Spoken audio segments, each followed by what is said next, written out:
ഞാൻ screen share ചെയ്തോട്ടെ.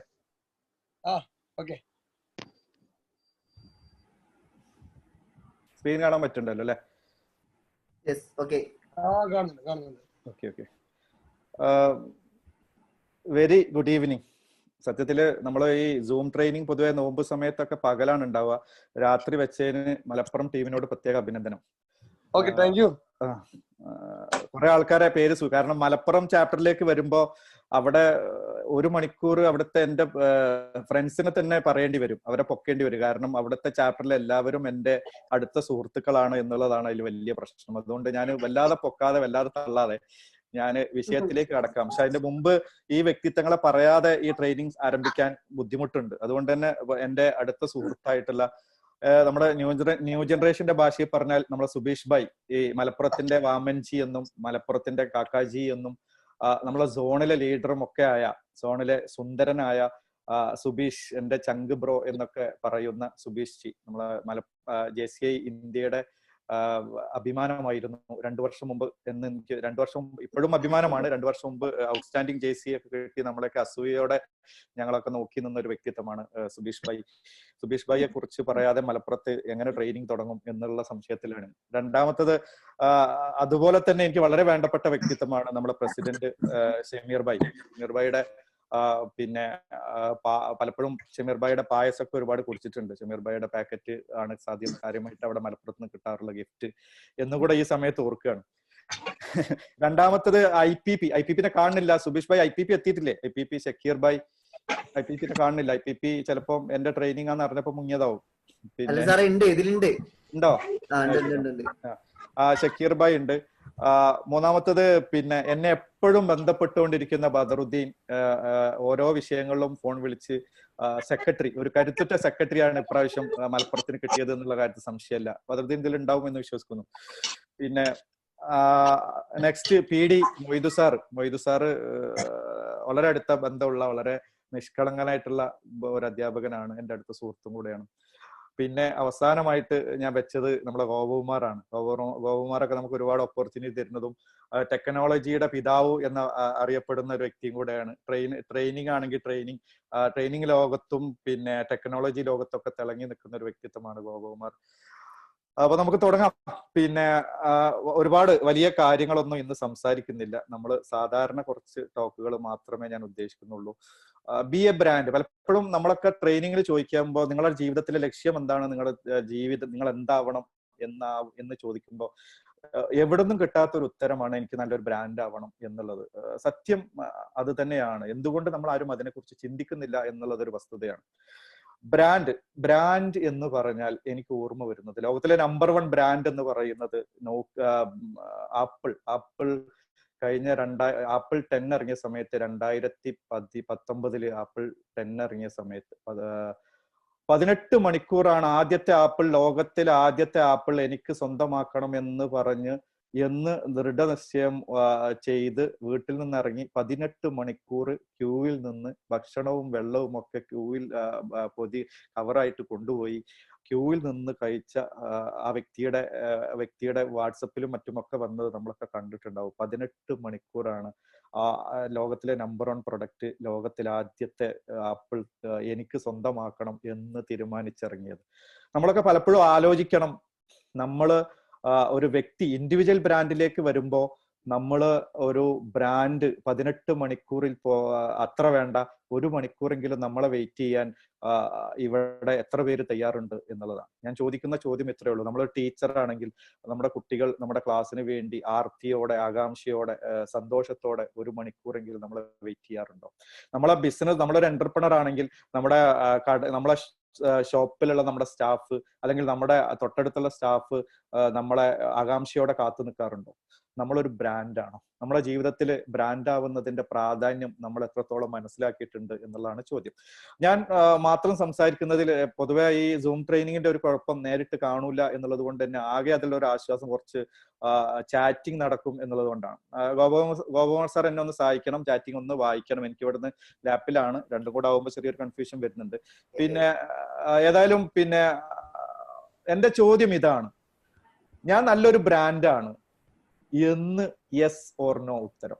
എല്ലാവരുടെയും കയ്യിൽ നിന്ന് എനിക്ക് ഉത്തരം വേണം, ചാറ്റ് ചെയ്യണം. ഞാൻ നല്ലൊരു ബ്രാൻഡാണ് എന്നുള്ളതിന്റെ വൈ ഓർ നോ, അത്ര മാത്രമേ എൻ്റെ ആദ്യത്തെ ക്വസ്റ്റ്യൻ. അത്രേ ഉള്ളൂ. എല്ലാവരും ഒന്ന് ചാറ്റ് ചെയ്യണം എന്ന് അപേക്ഷിക്കുകയാണ്. ഞാൻ നല്ലൊരു ബ്രാൻഡ് ആണോ എന്നുള്ളതാണ് ചോദ്യം. യെസ് എന്നുള്ള ഇത് വരുന്നുണ്ട്. അയ്യൂബ് സാറ് അതേപോലെ തന്നെ ഒക്കെ എസ് ആണ്. നോ പറയുന്ന ഒരാളുണ്ടല്ലോ, ഹബീബ്. പ്രൈവറ്റ് ആയിട്ട് ഹബീബ് എനിക്ക് അയച്ചിട്ടുണ്ട് നോന്ന്. യെസ് ആണ്, യെസ് ആണ്. ഓക്കെ, ബിജേഷ് ആണ് പറഞ്ഞത് നോ എന്നുള്ളത്. Not sure Jins, not sure. Okay, no ഉണ്ട്. Ibrahim sir no. Very less members you can ask interactive session. Yes Sameer. Okay okay, yes. അപ്പോ ബ്രാൻഡ് ആണോ എന്നുള്ളതാണ് ചോദ്യം. പലരും നോ പറഞ്ഞു. സത്യത്തില് എന്നോട് ചോദിച്ചാലും 100% ഒരു ബ്രാൻഡ് ആവാൻ എനിക്ക് പറ്റിയിട്ടുണ്ടോ എന്നുള്ള കാര്യത്തിലാണ്. എന്താണ് ബ്രാൻഡ്? എന്റെ ചോദ്യം ഇത്രേ ഉള്ളൂ. നമ്മളെ നാട്ടിൻപുറത്ത് ഒരു ബിരിയാണി വെക്കാൻ, എന്റെ നാട്ടിലൊക്കെ ബിരിയാണി വെക്കാൻ, ബിരിയാണി എന്ന് പറയുമ്പോ വീട്ടിൽ നാട്ടിൻപുറത്ത് ഒരു കല്യാണം ഉണ്ടാകുമ്പോ ആദ്യം ബിരിയാണി വെക്കാൻ നാട്ടിൽ ഒരു അംസാക്ക ഉണ്ടാവും. ഞങ്ങളെ നാട്ടിലൊക്കെ ഉള്ള ഒരു അംസാക്ക ബിരിയാണി വെച്ച് അംസാക്കയുടെ ഡേറ്റ് നോക്കിയിട്ടാണ് പണ്ടൊക്കെ, കുറച്ച് മുമ്പ്, ഇപ്പൊ നമ്മൾ കാറ്ററിംഗ് ടീമിലൊക്കെ ഏൽപ്പിക്കാണല്ലോ, കുറച്ച് മുമ്പൊക്കെ അംസാക്കയുടെ ഡേറ്റ് നോക്കിയിട്ടാണ് നമ്മൾ ബിരിയാണി വെച്ചിരുന്നത്, കല്യാണം വെച്ചിരുന്നത്. അംസാക്കയുടെ ഡേറ്റ് ആദ്യം ചോദിക്കും, എന്നിട്ട് പറ്റിയ ഡേറ്റ് നോക്കിയിട്ടേ നമ്മൾ കല്യാണം വെക്കാറുള്ളൂ. നമ്മുടെ നാട്ടിൽ ഒരു ഇലക്ട്രീഷ്യനെ വിളിച്ചാൽ അത്, ഞങ്ങളുടെ നാട്ടിലൊക്കെ ഒരു മുസ്തഫയുണ്ട്, മുസ്തഫയാണ് ഞങ്ങൾ ആദ്യം വിളിക്കാറ്. ഞങ്ങളുടെ നാട്ടിൽ ഒരു വയറിങ്ങിന് ഒരാളെ വിളിച്ചാൽ മുസ്തഫയാണ് ആദ്യമായിട്ട് വരാറ്. ഞങ്ങളുടെ നാട്ടിൽ ഒരു പച്ചക്കറി വാങ്ങണമെങ്കിൽ അവിടെ ഗോപേഷ് എന്ന് പറയുന്ന പച്ചക്കറി കടൻ ആണ് ആദ്യമായിട്ട് എൻ്റെ മനസ്സിൽ ഓർമ്മ വരുന്നത്. എൻ്റെ വീടിന്റെ തൊട്ടടുത്ത് ഒരു 50 മീറ്ററിൽ ഒരു മൊയ്തീൻ കയുടെ ഷോപ്പ് ഉണ്ട്. ആ ഷോപ്പിൽ നിന്നും പിന്നെയും നടന്ന് ഒരു 150 മീറ്റർ അപ്പുറത്ത് നടന്നിട്ടായിരുന്നു ഞാൻ അപ്പുറത്തുള്ള ഷെരീഫിന്റെ കടയിൽ നിന്ന് സാധനം വാങ്ങിയിരുന്നത്. ഷെരീഫ് ഒരു ബ്രാൻഡ് ആയതുകൊണ്ടാണ്. ഞാൻ വലിയ വലിയ കാര്യങ്ങൾ പറയുന്നതിന്റെ മുമ്പ് നമ്മുടെ നാട്ടിൻ പുറത്തുള്ള ബ്രാൻഡുകളെ കുറിച്ച് ഒന്ന് ചർച്ച ചെയ്യുക എന്ന് മാത്രം. ഇവിടെ നമ്മൾ ആലോചിക്കേണ്ട ഒരു വിഷയം, എന്റെ ചോദ്യം നിങ്ങളൊരു ബ്രാൻഡ് ആണോ എന്ന് ചോദിച്ചപ്പോൾ നമ്മൾ ആലോചിക്കുക, നിങ്ങളൊരു ടീച്ചർ ആണെങ്കിൽ നിങ്ങളുടെ HM ഒരു നല്ല ഒരു പ്രത്യേക ജോലി, വളരെ ഇമ്പോർട്ടന്റ് ആയിട്ടുള്ള ഒരു ജോലി തികച്ചും ഏൽപ്പിക്കാൻ പറ്റിയ ഒരു വ്യക്തിയാണ് എന്ന് ഒരു HM-ന് നിങ്ങളെ കുറിച്ച് തോന്നാറുണ്ടോ? നിങ്ങൾ ഒരു ബിസിനസ്സുകാരനാണെങ്കിൽ നിങ്ങളെ നാട്ടിലുള്ള, നിങ്ങളെ മലപ്പുറത്ത് ഒരു ബിസിനസ്സുകാരനാണെങ്കിൽ മലപ്പുറത്തുള്ള ഒരു വ്യാപാരി വ്യവസായിയുടെ ഒരു പ്രശ്നം വന്നാൽ നമുക്ക് അവിടെ ഷമീർ ഭായി ഏൽപ്പിക്കാം, അവിടെ സുബീഷ് ഭായി ഏൽപ്പിക്കാം എന്ന് അവിടുത്തെ എല്ലാ ബിസിനസ്സുകാരുടെയും, എല്ലാ എന്റർപ്രണറുടെയും, അല്ലെങ്കിൽ എല്ലാ കച്ചവടക്കാരുടെയും മനസ്സിൽ തോന്നാറുണ്ടോ? അങ്ങനെ തോന്നിയിട്ടുണ്ടെങ്കിൽ നിങ്ങളൊരു ബ്രാൻഡാണ്. അവിടെയാണ് ബ്രാൻഡ് എന്നുള്ള സബ്ജക്റ്റിന്റെ പ്രാധാന്യം കിടക്കുന്നത്. ഞാൻ ആദ്യം തന്നെ ഞാൻ ഇവിടെ സൂചിപ്പിക്കുന്ന വ്യക്തി ബ്രാൻഡ് എന്ന് പറയുമ്പോൾ എന്റെയൊക്കെ മനസ്സിൽ ഓടിയെത്തുന്നത് സച്ചിൻ ടെണ്ടുൽക്കർ ആണ്. സച്ചിൻ ടെണ്ടുൽക്കറെ കുറിച്ച് പറഞ്ഞാൽ ഞാൻ ശരിക്കും വാചാലനാവും. കാരണം എന്നെ അറിയുന്നവർക്കറിയാം, ഞാന് സച്ചിൻ ടെണ്ടുൽക്കർ എന്നുള്ള സബ്ജക്റ്റ് മാത്രം, സച്ചിനെ കുറിച്ച് മാത്രം ഏകദേശം 7ഓളം സച്ചിൻ എന്നുള്ള സബ്ജക്റ്റ് റിലേറ്റ് ചെയ്തുകൊണ്ട് 7ഓളം ക്ലാസ്സുകൾ ഞാൻ എടുത്തിട്ടുണ്ട്. സച്ചിൻ ഒരു ബ്രാൻഡാണ്, ഒരു സംശയവുമില്ല. സച്ചിൻ ഒരു ബ്രാൻഡാണ്. സച്ചിന്റെ ബ്രാൻഡ് എന്ന് പറയുമ്പോൾ നമ്മൾ ഓരോ കാര്യങ്ങളും, സച്ചിന്റെ കോൺഫിഡൻസ് ലെവൽ ആണെങ്കിലും, സച്ചിന്റെ കൺസിസ്റ്റൻസി ആണെങ്കിലും, സച്ചിന്റെ ഹാർഡ് വർക്ക് ആണെങ്കിലും, ഏത് കാര്യത്തിലും സച്ചിനെ കുറിച്ച് നമുക്ക് ബ്രാൻഡ് എന്ന് പറയാൻ പറ്റും. ആസ്ട്രേലിയയിൽ ഒരു പരമ്പരയിലേക്ക് പോയ സമയത്ത് ഓസ്ട്രേലിയക്കാരൊരു സ്വഭാവമുണ്ട്. ബാറ്റ് ചെയ്യാൻ വരുന്നവരെ തെറി വിളിച്ചിട്ട് അല്ലെങ്കിൽ അവരെ പ്രകോപിപ്പിച്ചിട്ടും ഒക്കെ അവരുടെ ആകെ ആ കോൺഫിഡൻസ് കളയുക എന്നുള്ളതൊരു വല്ലാത്ത, തെറി വിളിക്കുകയും അവരെ മോശമായിട്ട് പെരുമാറുകയും ചെയ്യുക, വെറുതെ ഒരാവശ്യമില്ലാതെ ബാറ്റ്സ്മാനെ പ്രലോഭിപ്പിക്കുക എന്നുള്ള അവരുടെ സ്വഭാവമാണ്. അങ്ങനെ ബ്രെഡ്ലി ബൗൾ ചെയ്യുകയായിരുന്നു. സച്ചിൻ ഗ്രീസിലേക്ക് എത്തിയ സമയത്ത് ഓസ്ട്രേലിയൻ ഫീൽഡർമാരും മൊത്തം സച്ചിനെ തെറി പറയാൻ തുടങ്ങി. ഉടൻ ഒരു 3-4 പേര് തെറി പറയുന്നതായിട്ട് ബൗൾ ചെയ്യാൻ വന്ന ബ്രെഡ്ലി ബൗൾ നിർത്തിയിട്ട്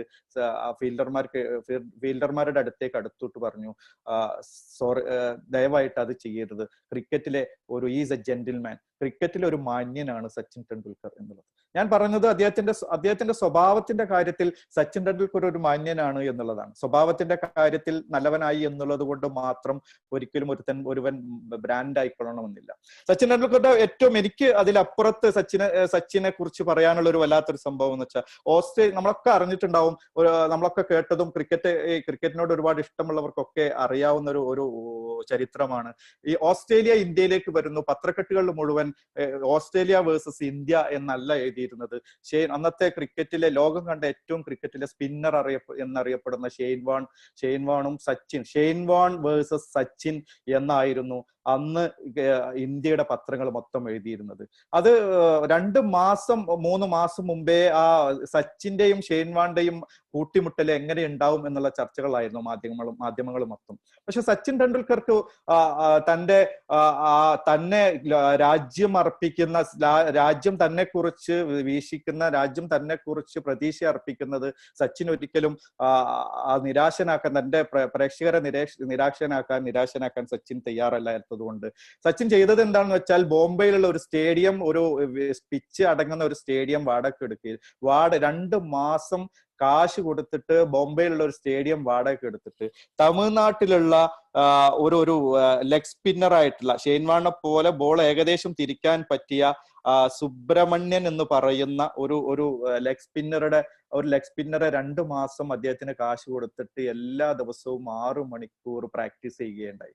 അങ്ങനെ മാത്രവുമല്ല, പിച്ച് ഷെയ്ൻ വാണിന്റെ ബോളിനെ സംബന്ധിച്ചിടത്തോളം എങ്ങോട്ട് തിരിയുമെന്ന്, ചിലപ്പോൾ ലെഗ് സ്പിൻ ആയിരിക്കും, ചിലപ്പോൾ ഓഫ് സ്പിൻ, എങ്ങോട്ട് തിരിയുമെന്നൊന്നും ഉറപ്പില്ലാത്തൊരവസ്ഥയിൽ അങ്ങനെ പിച്ച് വരെ ആ ബോംബെയിലുള്ള ആ പിച്ച് വരെ ചെറുതായിട്ട് കൊണ്ടുപോയി അലങ്കോലപ്പെടുത്തി ബോൾ ഏത് വിധേനയും വന്നാലും ഫേസ് ചെയ്യാനുള്ള ഒരു കോലത്തിൽ 2 മാസം തുടർച്ചയായിട്ട് 6 മണിക്കൂർ പ്രാക്ടീസ് ചെയ്തിട്ടുണ്ടെങ്കിൽ, അങ്ങനെ അവസാനം 2 മാസത്തിന് ശേഷം ഷെയ്ൻ വാണിന്റെ ആദ്യത്തെ കളി വന്നു. അന്ന് സച്ചിന് 50 അടിച്ചു എന്ന് മാത്രമല്ല, സച്ചിൻ പിറ്റേ ദിവസം ഷെയ്ൻ വാണിനോട് പത്രലേഖകർ എന്താണ് സച്ചിൻ ടെണ്ടുൽക്കറിന്റെ ടാലന്റിനെ കുറിച്ച് താങ്കൾക്ക് എന്താണ് അഭിപ്രായം എന്ന് ചോദിച്ചപ്പോ ഷെയ്ൻ വാൺ പത്രലേഖകരോട് പറഞ്ഞൊരു മറുപടി ഉണ്ട്. ഞാൻ രാത്രി ഉറങ്ങാൻ കിടക്കുമ്പോൾ എന്റെ ബോള് എന്റെ തലക്ക് മുകളിലൂടെ 6 അടിക്കുന്നത് ഞാൻ സ്വപ്നം കാണാറുണ്ട് എന്ന് പറഞ്ഞിട്ടുണ്ടെങ്കിൽ Sachin Tendulkar is A good brand എന്ന് പറയുമ്പോൾ നമുക്ക് ആദ്യമായിട്ട് എക്സാമ്പിൾ പറയാൻ പറ്റും. കൺസിസ്റ്റൻസിയുടെ കാര്യത്തിൽ 24 വർഷം ഇന്ത്യക്ക് വേണ്ടി കളിച്ചിട്ട് അദ്ദേഹം 24 വർഷം ശരിക്ക് എന്താണ് ഇന്ത്യയുടെ ഒരു പ്രതീക്ഷയായിട്ട് എനിക്ക് തോന്നുന്നു ഇത്ര കാലം ഒരു 24 വർഷം സ്ഥിരമായി കളിച്ച ഒരു പ്ലെയർ ഇന്ത്യ കണ്ടിട്ടില്ല എന്നുള്ളത് സത്യമാണ്. രണ്ടാമത് എനിക്ക് പറയാനുള്ളത്, നമ്മളെപ്പോഴൊക്കെ ട്രെയിനേഴ്സ് പറയുന്ന ഒരു വലിയ വ്യക്തിത്വമാണ് ഈ ശ്രീധരൻ എന്നുള്ളത്. നമ്മൾ ട്രെയിനേഴ്സ് ഒക്കെ പറഞ്ഞു മടുത്ത, അല്ലെങ്കിൽ നമ്മളൊക്കെ ട്രെയിനിങ് കേൾക്കുന്ന നമ്മളൊക്കെ കേട്ട് മടുത്ത ഒരു വ്യക്തിത്വമാണ് ശ്രീധരൻ. പക്ഷെ മടുക്കേണ്ട വ്യക്തിത്വമല്ല എന്നുള്ളതാണ് അതിൽ ഏറ്റവും വലിയ സത്യം. ഈ ശ്രീധരനെ നമ്മളൊക്കെ ലോകം അറിഞ്ഞത് 40 മണിക്കൂർ യാത്രയുണ്ടായിരുന്ന കൊങ്കൺ റെയിൽവേ, നമുക്കൊക്കെ അറിയാം. നമ്മൾ ബോംബെയിൽ എത്തണമെങ്കിൽ 40 മണിക്കൂർ ട്രെയിനിൽ ഇരുന്ന് യാത്ര ചെയ്യേണ്ടിയിരുന്ന അവസ്ഥയിലേക്ക് നമ്മളെയൊക്കെ അത് 18-20 മണിക്കൂർ കൊണ്ട് പകുതി സമയം കൊണ്ട് ബോംബെയിൽ എത്തിച്ചിട്ടുണ്ടെങ്കിൽ അത് ഈ ശ്രീധരൻ എന്നുള്ള വ്യക്തിയുടെ ബ്രാൻഡിന്റെ പ്രഭാവമാണ്, ആ ബ്രാൻഡിന്റെ ശക്തിയാണ് എന്നുള്ള കാര്യത്തിൽ സംശയമില്ല. ഞാൻ അതിലപ്പുറത്ത് കൊങ്കൺ റെയിൽവേ ഒക്കെ ഫേമസ് ആയിട്ടുള്ള കാര്യമാണ്, നമ്മൾ കേട്ടതാണ്. പക്ഷെ നമ്മൾ കേട്ടത് തന്നെയാണ്. പക്ഷെ അദ്ദേഹത്തെ കുറിച്ച് എനിക്ക് ഏറ്റവും ഇഷ്ടപ്പെട്ട ഒന്ന് ഏതാണെന്ന് ചോദിച്ചാൽ ഈ ശ്രീധരൻ പാമ്പൻ പാലത്തിന്റെ ചരിത്രമാണ്. പാമ്പൻ പാലം ലോകത്തെ ഞെട്ടിച്ചുകൊണ്ട് പെട്ടെന്ന് ആകെ വീട് താറുമാറായി നിൽക്കുന്ന സമയത്ത് പാമ്പൻ പാലം ഏറ്റെടുക്കണമെന്ന് ഈ ശ്രീധരനോട് പറയുകയും, ഈ ശ്രീധരനോട് അന്നത്തെ റെയിൽവേയിൽ ജോലിക്കാരനായിരുന്നു ശ്രീധരൻ. ഈ ശ്രീധരനോട് ഏറ്റെടുക്കണമെന്നും 6 മാസം കൊണ്ട് ആ ജോലി തീർക്കണമെന്നും ഈ ശ്രീധരനോട് പറഞ്ഞപ്പോ 6 മാസം കൊണ്ട് ജോലി തീർക്കണം, ആ ഒരു നീളമുള്ള പാമ്പൻ പാലം തീർക്കണമെന്ന് ഈ ശ്രീധരനോട് പറഞ്ഞപ്പോ ഈ ശ്രീധരൻ എന്റെ മുമ്പ് പലരും പല പത്രമാധ്യമങ്ങൾ വരെ എഴുതി എങ്ങനെ ആ ഒരു 6 മാസം കൊണ്ട് അത് തീർക്കാൻ പറ്റും എന്ന് എഴുതിയപ്പോ ഈ ശ്രീധരൻ പറഞ്ഞു 6 മാസത്തിന് മുമ്പ് ഞാൻ തീർക്കും എന്ന് പറഞ്ഞ് ആ വർക്ക് തുടങ്ങുകയും 42 ദിവസം കൊണ്ട് ഒരു നീളമുള്ള പാലത്തിന്റെ പണി തീർക്കാൻ ഈ ശ്രീധരന് പറ്റിയിട്ടുണ്ടെങ്കിൽ അദ്ദേഹം നല്ലൊരു ബ്രാൻഡാണ്. ഒരുപാട് വ്യക്തിത്വങ്ങളെ ബ്രാൻഡ് എന്ന് പറയുമ്പോൾ ഒബാമയെ കുറിച്ച് പറയാൻ പറ്റും, മെസ്സിയെ കുറിച്ച് നമുക്ക് പറയാൻ പറ്റും, റൊണാൾഡോയെ കുറിച്ച് നമുക്ക് പറയാൻ പറ്റും. എന്റെ ചോദ്യം ഇതാണ്, നമ്മളൊരു ബ്രാൻഡാണോ? ഇടക്കിടക്ക് എനിക്ക് ചോദിക്കേണ്ട ഒരു ചോദ്യമാണ്, നമ്മളൊരു ബ്രാൻഡാണോ? ഏതെങ്കിലും രീതിയിൽ നമുക്കൊന്ന് ബ്രാൻഡ് ആവാൻ പറ്റിയിട്ടുണ്ടോ എന്നുള്ളതാണ് നമ്മുടെ ചോദ്യം. യെസ്, അപ്പോ 4 ടൈപ്സ് ഓഫ് പേഴ്സൺസ് ആണ് നമ്മളെ പൊതുവെ പറയാറ്. ഈ ഒരു ബ്രാൻഡിലേക്ക് വരുന്നതിന്റെ മുമ്പ് എനിക്ക് പറയാനുള്ളത്, ആദ്യത്തെ പേഴ്സണാലിറ്റി, 4 തരം പേഴ്സണാലിറ്റീസ് ആണ് പൊതുവെ പറയാറ്. ആദ്യത്തെ പേഴ്സണാലിറ്റി എന്ന് പറഞ്ഞാൽ റോ ഫെയിലിയേഴ്സ് എന്ന് പറഞ്ഞാൽ അവർ പ്രത്യേകതരം ടീമാണെന്ന് പറയാൻ, ജീവിതത്തിൽ വിജയിക്കണം എന്ന് അവർക്ക് ആഗ്രഹം ഉണ്ടാവില്ല. ജീവിതത്തിൽ വിജയിക്കണം എന്ന് അവർക്ക് ആഗ്രഹമേ ഉണ്ടാവില്ല. അവര് എപ്പോഴും പറയുന്ന, അവരോട് ആരെങ്കിലും ചോദിച്ചാൽ പറയുന്നത് ഇങ്ങനെയൊക്കെ മതി, ഇങ്ങനെയൊക്കെ പോയാൽ മതി, പിന്നെ എന്താണ് ഒരുപാട് കാശ് ഉണ്ടാക്കിയിട്ട് എന്താണ് കാര്യം, ഒരുപാട് കാശ് ഉള്ളത് കൊണ്ട് ജീവിതത്തിൽ എന്താണ് കാര്യം, ഒരുപാട് ജനങ്ങൾ ഫെമിലിയർ ആയിട്ട് എന്താണ് കാര്യം, ഒരുപാട് ബ്രാൻഡ് ആയിട്ട് എന്താണ് കാര്യം എന്നൊക്കെയാണ് ഇവർ റോ ഫെയിലിയേഴ്സ് ചോദിക്കുക. പക്ഷെ അവരുടെ ഒരു ഗുണം എന്ന് വെച്ചാൽ അവർ ബാക്കിയുള്ളവർക്കൊന്നും ഒരു ഉപദ്രവം ഉണ്ടാക്കാൻ സാധ്യതയില്ല. ബാക്കിയുള്ളവർക്ക് ഒരു ഉപദ്രവം ഉണ്ടാവില്ല. അവര് വിജയിക്കണം എന്ന് അവർക്ക് തോന്നൂല്ല. ബാക്കിയുള്ളവർ വിജയിച്ചാൽ അവർക്ക് കുഴപ്പമില്ല, അവർക്ക് തീരെ കുഴപ്പമില്ല. ബാക്കി വിജയിക്കുന്നവരൊക്കെ വിജയിച്ചോട്ടെ, ഞങ്ങൾ ഇങ്ങനെയൊക്കെ പോകും എന്നുള്ള ആദ്യത്തെ ടൈപ്പാണ് റോ ഫെയിലിയേഴ്സ് എന്ന് പറയുന്നത്. രണ്ടാമത്തത് സോഫിസ്റ്റിക്കേറ്റഡ് ഫെയിലിയേഴ്സ് എന്നാണ്. സോഫിസ്റ്റിക്കേറ്റഡ് ഫെയിലിയേഴ്സ് എന്നാൽ എന്തിനോടും വിമുഖത, എന്ത് കാര്യത്തോടും വിമുഖതയായിരിക്കും. വിമുഖത എന്ന് പറയുമ്പോൾ പൊതുവെ ഒരു ബാങ്കിലൊക്കെ ജോലി കിട്ടി എന്ന് ഇവരോട് പോയി പറയാം, നമ്മൾ ബാങ്കിലൊക്കെ ജോലി കിട്ടി എന്ന് പറയുമ്പോൾ ആദ്യത്തെ ബാങ്കോ, അവരുടെ ചോദ്യം അതായിരിക്കും, ബാങ്കോ, ബാങ്കൊക്കെ ഈ പണ്ടത്തെ പോലെ ഇപ്പോ അത്ര നല്ല ജോലിയാണോ, നമ്മളൊക്കെ വലിയൊരു ആവേശത്തോടെ കാണേണ്ട ഒരു ജോലിയാണോ എന്നുള്ള ഒരു രീതിയിലുള്ള ഒരു കൺസെപ്റ്റ് ആയിരിക്കും. അവര് കാശുണ്ടാക്കണം എന്നുള്ള ഒരു താല്പര്യം അവർക്ക് ഉണ്ടാവില്ല. എല്ലാത്തിനോടും വിമുഖത, എല്ലാത്തിനോടും നെഗറ്റീവ് ആറ്റിറ്റ്യൂഡ് എന്ന് പറഞ്ഞാൽ നമുക്ക് സക്സസ് ആവണം എന്നില്ല, സക്സസ് ആവുന്നവരോട് പുച്ഛം ഉണ്ടാവും. നേരത്തെ ഫസ്റ്റ് ടൈപ്പ് എന്ന് പറഞ്ഞാൽ അവർക്ക് സക്സസ് ആവണമെന്നില്ല, ആരെങ്കിലും സക്സസ് ആയി എന്നുള്ളത് കൊണ്ട് അവർക്ക് കുഴപ്പമില്ല. രണ്ടാമത്തെ സോഫിസ്റ്റിക്കേറ്റഡ് ഫെയിലിയേഴ്സ് സക്സസ് ആവൂല, സക്സസ് ആവാനായിട്ട് സമ്മതിക്കൂല, സക്സസ് ആവുന്നവരോട് ഒരു പുച്ഛായിരിക്കും. മൂന്നാമത്തെ ടീം എന്ന് പറഞ്ഞാൽ സ്യൂഡോ സക്സസ്ഫുൾ എന്ന് പറഞ്ഞാൽ ഇവരുടെ വിചാരം, നമ്മളെ നാട്ടിലൊക്കെ ഏറ്റവും കൂടുതൽ കാണപ്പെടുന്ന, നമ്മളെ സ്കൂളിൽ സ്റ്റാഫ് റൂമിൽ ഏറ്റവും കൂടുതൽ കാണുന്ന, അല്ലെങ്കിൽ നമ്മളെ ഓഫീസ് സ്റ്റാഫിൽ കൂടുതൽ കാണുന്ന, അല്ലെങ്കിൽ നമ്മളെ ബിസിനസ്, നമ്മുടെ വ്യവസായ ഏകോപന സമിതി എന്നൊക്കെ പറയുന്ന, അല്ലെങ്കിൽ ഇതുപോലത്തെ അസോസിയേഷനിൽ ഏറ്റവും കൂടുതൽ കാണുന്ന ഈ ടൈപ്പിനെയാണ് സ്യൂഡോ സക്സസ്ഫുൾ. ഇവര് വിചാരിച്ചിരിക്കുന്നത് ഇവര് വലിയ സംഭവമാണ്, ഇവര് ഭയങ്കര സക്സസ് ആണ്, ഞാൻ തന്നെയാണ് എല്ലാം എന്നുള്ള കൺസെപ്റ്റാണ് ഇവര് എപ്പോഴും അഭിപ്രായം പറഞ്ഞുകൊണ്ടിരിക്കും. ഓരോരോ അസോസിയേഷനിൽ അല്ല ഓർഗനൈസേഷനിൽ ഇവരെ കൊണ്ട് ഭയങ്കര ബുദ്ധിമുട്ടാണ്. യഥാർത്ഥത്തിൽ ഇവർ സക്സസ്ഫുൾ അല്ല, ഇവരുടെ സ്വന്തം വിചാരം മാത്രമാണ് ഇവർ സക്സസ് ആണ് എന്നുള്ളത്. മൂന്നാമത്തെ ഒരു ടൈപ്പാണ് ഞാൻ പ്രധാനമായിട്ട് ഇൻഡിക്കേറ്റ് ചെയ്യുന്നത്, റിയൽ സക്സസ്ഫുൾ പേഴ്സൺ. ഈ നാലാമത്തെ ടൈപ്പ് എന്ന് പറഞ്ഞാൽ ഇവര് ജീവിതത്തിൽ അച്ചീവ് ചെയ്തവരാണ്, ജീവിതത്തിൽ സക്സസ് ആയവരാണ്, ജീവിതത്തിൽ സക്സസിനെ കുറിച്ച് എപ്പോഴും ചിന്തിക്കുന്നവരാണ്, ഇവർ പോസിറ്റീവ് ആറ്റിറ്റ്യൂഡ് ഉള്ളവരാണ്. ഇവരുടെ ഒരു പ്രോസസ് എന്ന് പറഞ്ഞാൽ ട്രൈ ചെയ്യും, അച്ചീവ് ചെയ്യും, വീണ്ടും ട്രൈ ചെയ്യും, അച്ചീവ് ചെയ്യും, വീണ്ടും ട്രൈ ചെയ്യും, അച്ചീവ് ചെയ്യും. ഈ ടൈപ്പ് ഇവരെയാണ് ബ്രാൻഡ് എന്ന് പറയുന്നത്. ഞാൻ ബ്രാൻഡ് എന്താണ് എന്ന് പറയാൻ വേണ്ടി മാത്രമാണ് ഈ 4 ടൈപ്പിനെ കുറിച്ച് പറഞ്ഞത്. ഈ നാലാമത്തെ ടൈപ്പാണ് നമ്മളെങ്കിൽ നമ്മൾ സക്സസ് ആയി. ഈ നാലാമത്തെ ടൈപ്പാണ് നമ്മൾ ട്രൈ ചെയ്യുന്നുണ്ടോ, നമ്മൾ അച്ചീവ് ചെയ്യുന്നുണ്ടോ എങ്കിൽ നമ്മളൊരു ബ്രാൻഡാണ്. എങ്ങനെയാണ് നമ്മൾ അച്ചീവ് ചെയ്യേണ്ടത് എന്ന് നമുക്ക് ഡിസ്കസ് ചെയ്യാം. അതിന്റെ മുമ്പ്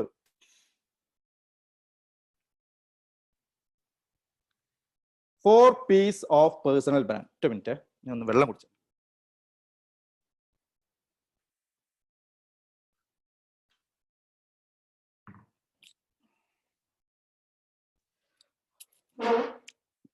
ഞാൻ ഇന്ററാക്ഷൻ വല്ലാതെ വേണ്ട എന്നുള്ളവർക്ക് പരിപാടി തീർത്തിട്ട് പോകാന്നല്ല, പരിപാടി കുറച്ച് സ്പീഡായിക്കോട്ടെ. എല്ലാവരും നോമ്പ് കഴിഞ്ഞിട്ട് ആദ്യത്തെ ഭക്ഷണമേ കഴിഞ്ഞിട്ടുണ്ടാവുള്ളൂ, ഞാനും അങ്ങനെ തന്നെയാണ്. രണ്ടാമത് പിന്നെ അത് കഴിഞ്ഞിട്ടാണ് ഭക്ഷണം എന്നുള്ള നിലക്ക് കുറച്ച് സ്പീഡാക്കുന്നുണ്ട്, അങ്ങനെ പോയിക്കോട്ടെ. 4 P's ഓഫ് പേഴ്സണൽ ബ്രാൻഡിങ്. എന്താണ് 4 P's ഓഫ് പേഴ്സണൽ ബ്രാൻഡിങ്? ഫസ്റ്റത്തത് ഞാൻ എക്സ്പ്ലെയിൻ ചെയ്യേണ്ട ആവശ്യമില്ല, നമ്മളൊക്കെ കേട്ടതാണ്. Positive mind set.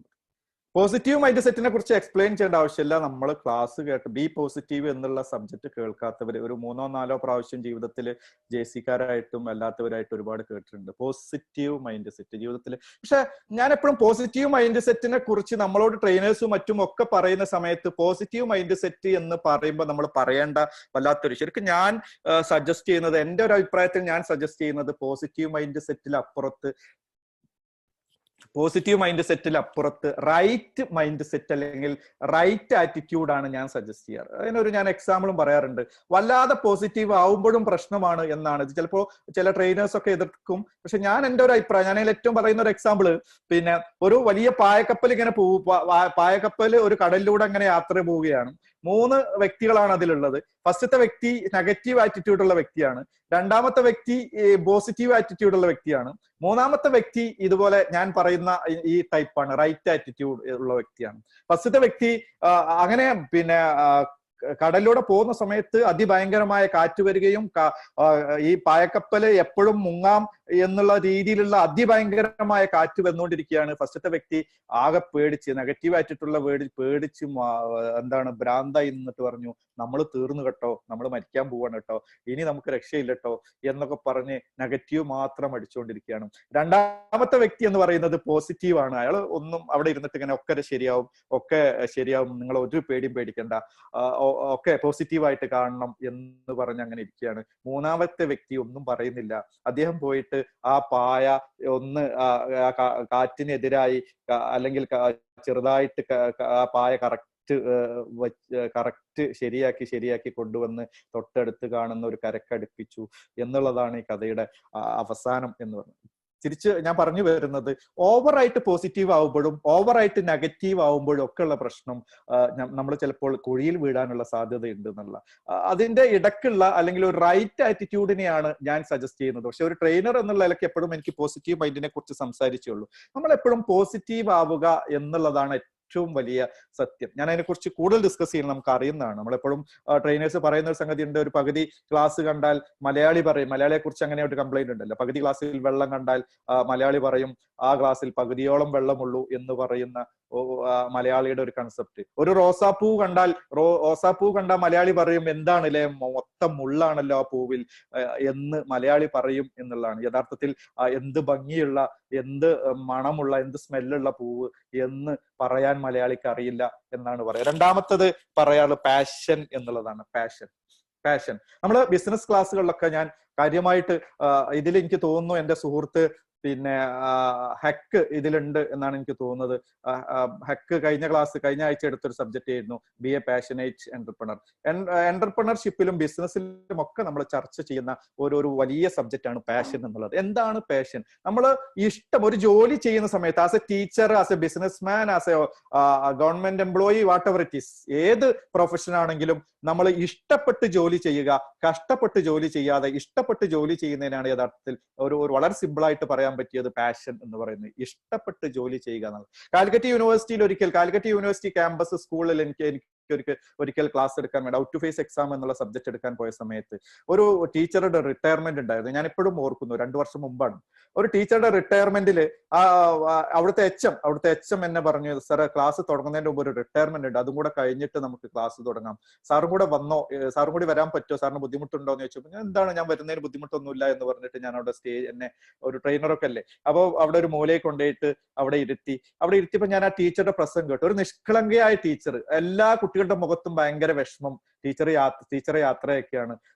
അപ്പൊ ആ ടീച്ചർ പറഞ്ഞ അവസാനത്തെ ഒരു വാക്കുണ്ട്, എനിക്കൊന്നേ പറയാനുള്ളൂ, കാലിക്കറ്റ് യൂണിവേഴ്സിറ്റി ക്യാമ്പസിൽ എനിക്കൊരു ജോലിയും ഉണ്ടായിരുന്നില്ല, എനിക്കവിടെ ഒന്നും ചെയ്യാനുണ്ടായിരുന്നില്ല എന്ന് പറഞ്ഞ ടീച്ചർ തന്റെ പ്രസംഗം നിർത്തിയായിരുന്നു. ഞാൻ അത്ഭുതപ്പെട്ടു. എന്താണ് അവസാനം അദ്ദേഹം പറഞ്ഞ, ആ ടീച്ചർ പറഞ്ഞ ആ സെന്റൻസിന്റെ അർത്ഥം എന്തായിരുന്നു എന്ന് ഞാൻ അന്വേഷിച്ചപ്പോൾ ഞാൻ സംസാരിക്കുന്നിടയ്ക്ക് എച്ച് എം പറഞ്ഞു, ആ ടീച്ചർ ഒരു കഴിവുള്ള ടീച്ചറായിരുന്നു. ആ ടീച്ചർ പറഞ്ഞതിന്റെ അർത്ഥം ഇത്രയേ ഉള്ളൂ, ഞാൻ ഇവിടെ ഓരോ ദിവസവും രാവിലെ വന്ന് വൈകുന്നേരം വരെ എനിക്ക് ഇവിടുത്തെ ജോലിയൊന്നും ഒരു ജോലിയായിട്ട് തോന്നിയിരുന്നില്ല, ഞാൻ അത് ഇഷ്ടപ്പെട്ടിട്ടായിരുന്നു ആ ജോലി ചെയ്തിരുന്നത് എന്നാണ് ആ ടീച്ചർ പറഞ്ഞത്. നമ്മളൊരു വിഷയത്തെ കുറിച്ച് ഇഷ്ടപ്പെട്ട് ചെയ്യുക, ഒരു ബ്രാൻഡ് പേഴ്സണാലിറ്റി എന്ന് പറഞ്ഞാൽ നമ്മൾ ഒരു ബിസിനസ് ആണ് നമ്മൾ ചെയ്യുന്നതെങ്കിൽ അത് ഇഷ്ടപ്പെട്ട് ചെയ്യുക എന്നുള്ളതാണ്. സച്ചിൻ ടെണ്ടുൽക്കർ ക്രിക്കറ്റ് കളിക്കുന്ന സമയത്ത് സച്ചിൻ ടെണ്ടുൽക്കർ അത് ഇഷ്ടപ്പെട്ടിട്ടായിരുന്നു അത് നമ്മളൊക്കെ അറിയാം, ഒരു ഫുട്ബോൾ പ്ലെയർ മെസ്സി ആണെങ്കിലും റൊണാൾഡോ ആണെങ്കിലും അത് പാഷൻ ആയിട്ടായിരുന്നു ചെയ്തിരുന്നത് എന്നുള്ളതാണ് അതിൽ ഏറ്റവും വലിയ സത്യം. പാഷൻ എന്ന് പറഞ്ഞാൽ അതില് വലിയ അർത്ഥങ്ങളുണ്ട് എന്നുള്ളതാണ് സത്യം. പാഷൻ സച്ചിൻ ടെണ്ടുൽക്കറെ കുറിച്ച് സച്ചിൻ ടെണ്ടുൽക്കർ നാലാം വയസ്സിൽ സച്ചിൻ ടെണ്ടുൽക്കറിന്റെ പാഷൻ കണ്ടിട്ടാണ് ശരിക്കും അച്ഛൻ സച്ചിൻ ടെണ്ടുൽക്കറിന് ഒരു ബാറ്റ് വാങ്ങി കൊടുക്കുന്നത്. സച്ചിൻ ടെണ്ടുൽക്കർ ക്രിക്കറ്റിനോടുള്ള ആ ഒരു പിന്നെ ഭ്രാന്ത് എന്നൊക്കെ പറയാൻ പറ്റി. അങ്ങനെ 4-ാം വയസ്സ് തുടങ്ങിയതാണ് സച്ചിൻ ടെണ്ടുൽക്കർ. മൂന്നാമത്തെ പെർഫെക്ഷൻ ആണ്. പെർഫെക്ഷൻ എന്ന് പറഞ്ഞാൽ ഒരു ബ്രാൻഡ് പേഴ്സണാലിറ്റി, ഒരു ഇൻഡിവിജ്വൽ ബ്രാൻഡിന് അല്ലെങ്കിൽ ഒരു പേഴ്സണൽ ബ്രാൻഡിങ്ങിൽ നമ്മൾ പ്രധാനമായിട്ട് പറയേണ്ട ഒന്നാണ് പെർഫെക്ഷൻ എന്ന് പറഞ്ഞാൽ. പെർഫെക്ഷൻ എന്ന് പറഞ്ഞാൽ നമ്മളൊക്കെ ചെയ്യും എന്നുള്ളതാണ്. നമ്മളൊക്കെ ചെയ്യും. പെർഫെക്ഷൻ എന്ന് പറഞ്ഞാൽ നമ്മളൊക്കെ ചെയ്യും, പക്ഷെ അത് മുഴുവൻ. നമ്മളൊരു ബിസിനസ് സ്റ്റാർട്ട് ചെയ്യും, പക്ഷെ ആദ്യത്തിലൊക്കെ എന്റെ കസിന് കോഴിക്കോട് ഒരു പിന്നെ ഫാദറിന്റെ അടുത്ത് നല്ല കാശുണ്ട്. ഫാദറിനൊക്കെ സോപ്പിട്ട് എന്ന് പറയും നമ്മളെ നാടൻ ഭാഷയിൽ.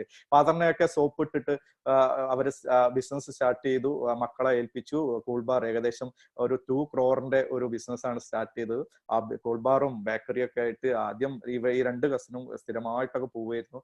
ഒരു 3 മാസം 4 മാസം കഴിഞ്ഞപ്പോഴേക്കും ഇവരുടെ ആവേശമൊക്കെ കുറഞ്ഞു. ഏകദേശം ഒരു വലിയ സംഖ്യ നഷ്ടമായി എന്ന് കഴിഞ്ഞ ഒരു 6 മാസം മുമ്പുള്ള സംഭവമാണ്. എന്തുകൊണ്ടാ വെച്ചാൽ പെർഫെക്ഷൻ ഇല്ല എന്നുള്ളതാണ്. ചെയ്യുന്ന ജോലിയുടെ ഒരു പെർഫെക്ഷൻ ഉണ്ടാവുക എന്നുള്ളതാണ്.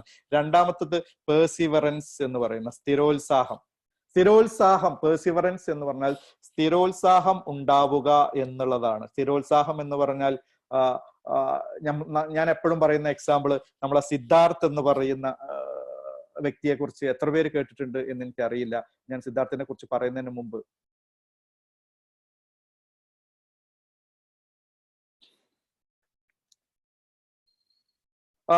സിദ്ധാർത്ഥ് എന്ന വ്യക്തി ഞാൻ ഫോട്ടോ ഇതിൽ ഇട്ടിട്ടുണ്ടോ എന്ന് ചെക്ക് ചെയ്താണ്. പിന്നെ സിദ്ധാർത്ഥ് എന്ന വ്യക്തിയെ കുറിച്ച് റോയൽ എൻഫീൽഡിന്റെ സിഇഒയുടെ മകനാണ് സിദ്ധാർത്ഥ്. ഒരിക്കൽ ഒരു വർഷങ്ങൾക്ക് മുമ്പ് റോയൽ എൻഫീൽഡിന്റെ ജനറൽ ബോഡി നടക്കുകയാണ്. ജനറൽ ബോഡി നടക്കുന്ന സമയത്ത് സിദ്ധാർത്ഥിന്റെ അച്ഛൻ സിഇഒ ആയിട്ടുള്ള റോയൽ എൻഫീൽഡ്, നമുക്കറിയാം റോയൽ എൻഫീൽഡ് 50-60 വർഷങ്ങൾ കാലഘട്ടങ്ങളുടെ മുമ്പിലൊക്കെ രാജപുരുഷത്വത്തിന്റെ ലക്ഷണമായിരുന്നു റോയൽ എൻഫീൽഡ്. ആ റോയൽ എൻഫീൽഡ് അത് നേരെ ഉയർന്നു നിന്നിരുന്ന ഗ്രാഫ് താഴോട്ടെത്തി. റോയൽ എൻഫീൽഡ് ഏകദേശം പൂട്ടേണ്ട അവസ്ഥ വന്നു. അങ്ങനെ റോയൽ എൻഫീൽഡിന്റെ സിഇഒ ജനറൽ ബോഡി വിളിച്ചിട്ട് അദ്ദേഹം പ്രഖ്യാപിച്ചു, നാളെ മുതൽ നമ്മുടെ ഷോപ്പ് ക്ലോസ് ചെയ്യാം. We are going to close our all franchise, all shop, നമ്മളെ എല്ലാ ഷോപ്പുകളും ക്ലോസ് ചെയ്യാൻ പോവാണ് എന്ന് വിളിച്ചു പറഞ്ഞ സമയത്ത് അദ്ദേഹത്തിന് ഈ മൂലയിൽ നിൽക്കുന്ന തന്റെ മകൻ 21 വയസ്സുകാരനായ സിദ്ധാർത്ഥ് കൈപൊക്കിയിട്ട് പറഞ്ഞു, അച്ഛാ എനിക്ക് ഒരാഴ്ച കൂടി സമയം തരണം, എന്നിട്ട് അങ്ങനെ ഒരു തീരുമാനം എടുത്താൽ മതി എന്ന് പറഞ്ഞപ്പോ ഇത് താഴോട്ട്, ഈ റോയൽ എൻഫീൽഡിന്റെ ഗ്രാഫ് താഴോട്ട് പോയതും റോയൽ എൻഫീൽഡ് തകർന്നു പോയതും ഒക്കെ നീ അറിഞ്ഞിട്ട് എന്താണ് അവസാനം ഇങ്ങനെ ഒരു അച്ഛാ ഞാൻ ഒരാഴ്ച കൂടി എനിക്ക് സമയം തരണം എന്ന് പറഞ്ഞിട്ട് സിദ്ധാർത്ഥിനെ കുറിച്ച് ഞാൻ ഇവിടെ പറയാനുള്ള കാരണം അവന് വല്ലാത്തൊരു പിന്നെ പെർഫെക്ഷൻ എന്നുള്ള കാര്യത്തിലും ഈ 3 പാഷനും പെർഫെക്ഷനും പേഴ്സിവറൻസും 3 കാര്യങ്ങളും ഒരുമിച്ച് പറയാൻ പറ്റിയ ഒരു വ്യക്തിത്വമാണ് സിദ്ധാർത്ഥ്. 21-ാം വയസ്സിൽ ആ ഒരു വ്യക്തിത്വമാണ് റോയൽ എൻഫീൽഡിനെ, ഇന്ന് കാണുന്ന റോയൽ എൻഫീൽഡ്, പൂട്ടാൻ പോയ തകർന്നു നിൽക്കുന്ന റോയൽ എൻഫീൽഡിനെ ഈ കോലത്തിലേക്ക് മാറ്റിയത്. അദ്ദേഹം ചെയ്തത് എന്താണെന്ന് വെച്ചാൽ നേരെ അദ്ദേഹം ബുള്ളറ്റുമായിട്ട് 200 കിലോമീറ്റർ യാത്ര ചെയ്തു. എന്നിട്ട് എന്തൊക്കെയാണ് പ്രശ്നങ്ങളുള്ളത്, ബുള്ളറ്റിന് എന്തൊക്കെയാണ് പ്രശ്നങ്ങളുള്ളത്, എന്തുകൊണ്ടാണ് ഇതിന്റെ ഗ്രാഫ് താഴോട്ട് പോവാനുള്ള കാരണം എന്ന് അദ്ദേഹം അന്വേഷിക്കുകയും 200 കിലോമീറ്റർ യാത്ര ചെയ്ത് ആദ്യം കണ്ടുപിടിച്ചത് പലപ്പോഴും ഇതിന്റെ എഞ്ചിനും മറ്റുമായിട്ട് പ്രശ്നങ്ങളുണ്ട്, അതുകൊണ്ട് ബ്രേക്ക് ഡൗൺ ആവുന്നുണ്ട്, പല സമയത്ത് ഇത് ബ്രേക്ക് ഡൗൺ ആവുന്നുണ്ട്, അതുകൊണ്ട് അതാണ് ആദ്യത്തെ കംപ്ലൈന്റ് കണ്ടുപിടിച്ചത്. രണ്ടാമത്തെ കംപ്ലൈന്റ് അദ്ദേഹത്തിന് കംപ്ലൈന്റ് എന്നല്ല, അദ്ദേഹത്തിന് തോന്നിയത് പുതിയ തലമുറ ഈ ക്ലച്ചും ഗിയറും ഒക്കെ യൂസ് ചെയ്യുന്ന സൈഡ് ആയിരുന്നില്ല, ഈ നേരെ ഓപ്പോസിറ്റ് സൈഡ് ആയിരുന്നു പണ്ടത്തെ ബുള്ളറ്റ് ഉണ്ടായിരുന്നത്. അത് ഓപ്പോസിറ്റിലേക്ക് മാറ്റുക എന്നുള്ളതാണ് രണ്ടാമത്തത്. ഈ പുതിയ തലമുറ യൂസ് ചെയ്യണമെങ്കിൽ അവർക്ക് കൺഫ്യൂഷൻ വരാതിരിക്കണമെങ്കിൽ ഇങ്ങനെ ചെയ്യണം. മൂന്നാമത്തത് അദ്ദേഹം ചെയ്തത് സെൽഫ് സ്റ്റാർട്ട് എന്നുള്ള ഓപ്ഷനാണ്. ഇങ്ങനെ ഒരു ദിവസം 200 കിലോമീറ്റർ യാത്ര ചെയ്തിട്ട് അദ്ദേഹം കണ്ടുപിടിച്ച ഒരു ഓപ്ഷൻ ആയിരുന്നു ഈ 3 സൊല്യൂഷൻ എന്നുള്ളത്. അങ്ങനെ തിരിച്ച് അദ്ദേഹം അച്ഛൻ്റെ അടുത്തെത്തിയും അച്ഛന് ഇങ്ങനെ ഒരു അവസരം കൂടെ തരണം, നമുക്കൊരു പുതിയ രീതിയിലേക്ക് മാറ്റാം റോയൽ എൻഫീൽഡ് എന്ന് പറഞ്ഞ് ഒരു മാറ്റം ഉണ്ടാവുകയും ഇന്ന് കാണുന്ന റോയൽ എൻഫീൽഡിന്റെ കോലത്തേക്ക് ആ ഒരു രീതിയിൽ സിദ്ധാർത്ഥ് എന്ന് പറയുന്ന വ്യക്തി മാറ്റുകയും ചെയ്തിട്ടുണ്ടെങ്കിൽ അത് ഈ പറയുന്ന സിദ്ധാർത്ഥിന്റെ പാഷൻ പറയുമ്പോൾ സിദ്ധാർത്ഥിന്റെ കാര്യം തന്നെ പറയണം. അദ്ദേഹം ബുള്ളറ്റിനോടുള്ള പാഷൻ കൊണ്ടായിരുന്നു. അദ്ദേഹത്തിന് വീട്ടിൽ ബെൻസ് ഉണ്ടായിരുന്നു, വീട്ടിൽ ആഡംബര കാറുകളൊക്കെ ഉണ്ടായിരുന്നു. അദ്ദേഹത്തിന്റെ കല്യാണത്തിന് അദ്ദേഹം വധുവിന്റെ വീട്ടിലേക്ക് അല്ലെങ്കിൽ അമ്പലത്തിലേക്ക് പോയത് അദ്ദേഹം ബുള്ളറ്റ് എടുത്തിട്ടാണ്. എന്നിട്ട് വധുവിനെ തിരിച്ചു കൊണ്ടുവന്നതും വീട്ടിലേക്ക് തിരിച്ചു കൊണ്ടുവന്നതൊക്കെ അദ്ദേഹം ബുള്ളറ്റിലാണ്. നമ്മളൊക്കെ കേട്ടിട്ടുണ്ടാവും ഒരു പക്ഷെ. അദ്ദേഹത്തിന്റെ പാഷൻ ആയിരുന്നു, അദ്ദേഹത്തിന്റെ ഈ പെർഫെക്ഷൻ ആയിരുന്നു എന്നുള്ളതാണ് അദ്ദേഹത്തിന്റെ ഈ സിദ്ധാർത്ഥിനെ കുറിച്ച് നമുക്ക്. നെക്സ്റ്റ് എന്ന് പറയാൻ ഈ വ്യക്തിയെ അറിയാത്തവരാരുമില്ല. ഞാനൊക്കെ ഈ വ്യക്തിയെ ഞാനൊക്കെ ആദ്യം ഈ ഫിലിം ഫഹദ് ഫാസിലിന്റെ ഫിലിം കാണാൻ വേണ്ടി തിയേറ്ററിൽ എനിക്ക് തോന്നുന്നു 2ാമത്തെ ദിവസം 3 ദിവസം വളരെ ആവേശത്തോടെ പോയതാണ്. കാരണം അന്ന് തിളങ്ങി നിൽക്കുന്ന ഫാസിൽ എന്ന സംവിധായകന്റെ ഫിലിം, മകൻ അഭിനയിച്ച ഫിലിം, തിളങ്ങി നിൽക്കുന്ന ഫാസിൽ സംവിധാനത്തിലൂടെ മകൻ അഭിനയിക്കുന്ന ഫിലിം ആവേശത്തോടെ കാണാൻ പോയി. പക്ഷെ പോയ ആവേശം തിരിച്ചു വരുമ്പോഴും ഉണ്ടായിട്ടില്ല എന്നുള്ളതാണ് സത്യം. അദ്ദേഹത്തിന്റെ അന്നത്തെ പേര് ഫഹദ് ഫാസിൽ എന്നല്ലായിരുന്നു. എന്തായിരുന്നു? എന്തെങ്കിലുമൊക്കെ ഒന്ന് ചാറ്റ് ചെയ്തോട്ടെ എന്ന് വെച്ചിട്ടാണ്. എന്തായിരുന്നു അന്ന്? ഓർമ്മയുണ്ടോ ഫഹദ് ഫാസിലിന്റെ അന്നത്തെ പേര്? ഒന്ന് ചാറ്റ് ചെയ്യൂ. അന്ന് ഫഹദ് ഫാസിൽ എന്നല്ല അറിയപ്പെട്ടിരുന്നത്.